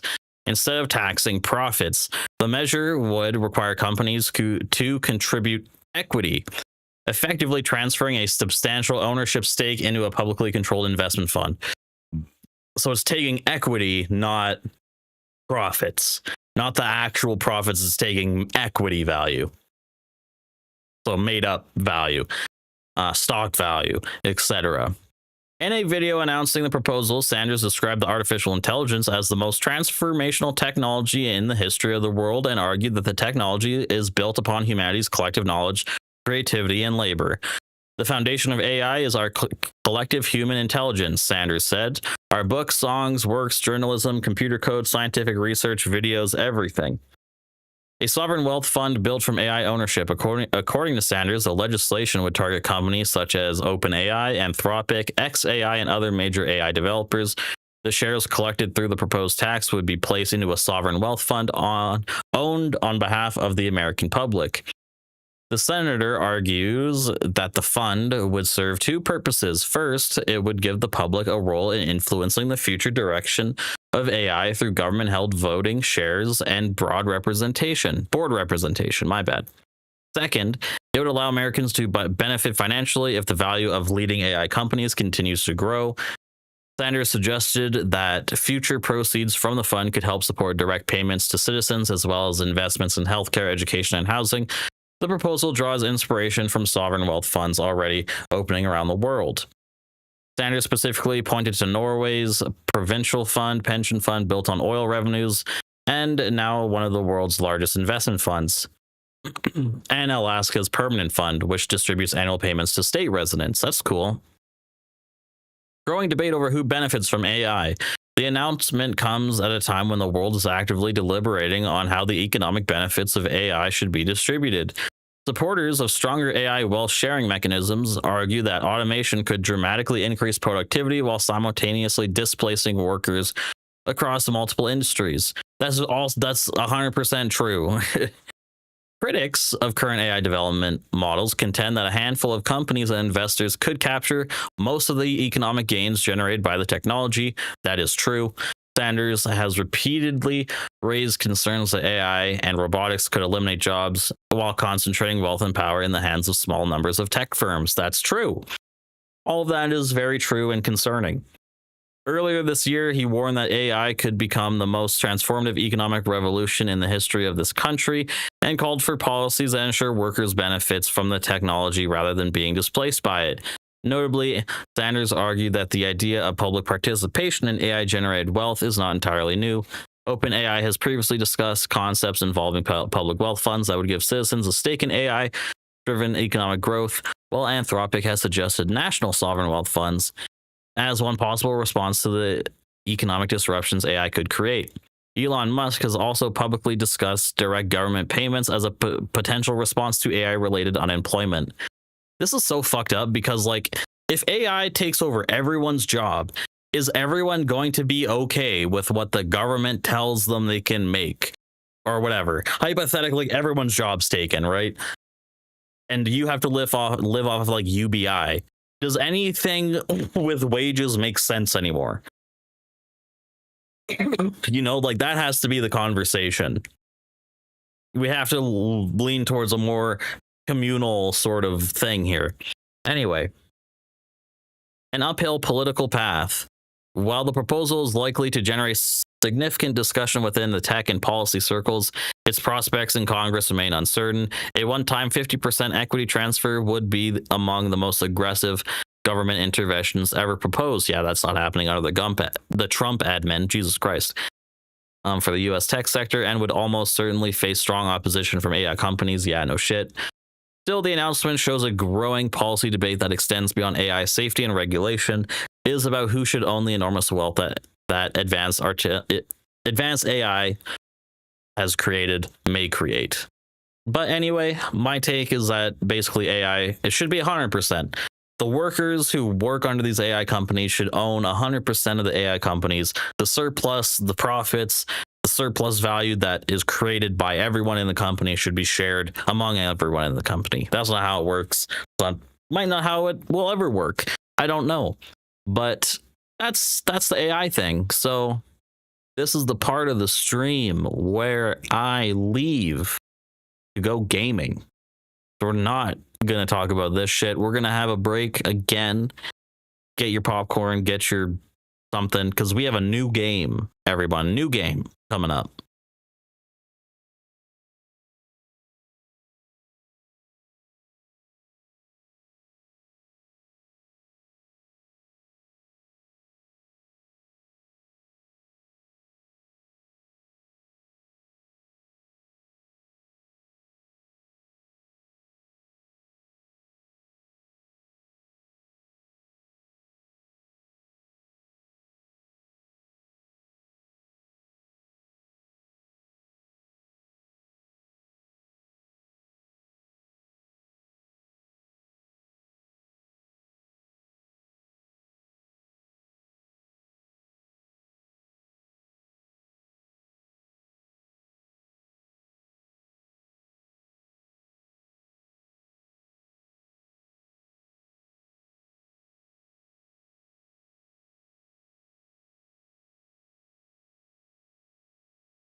you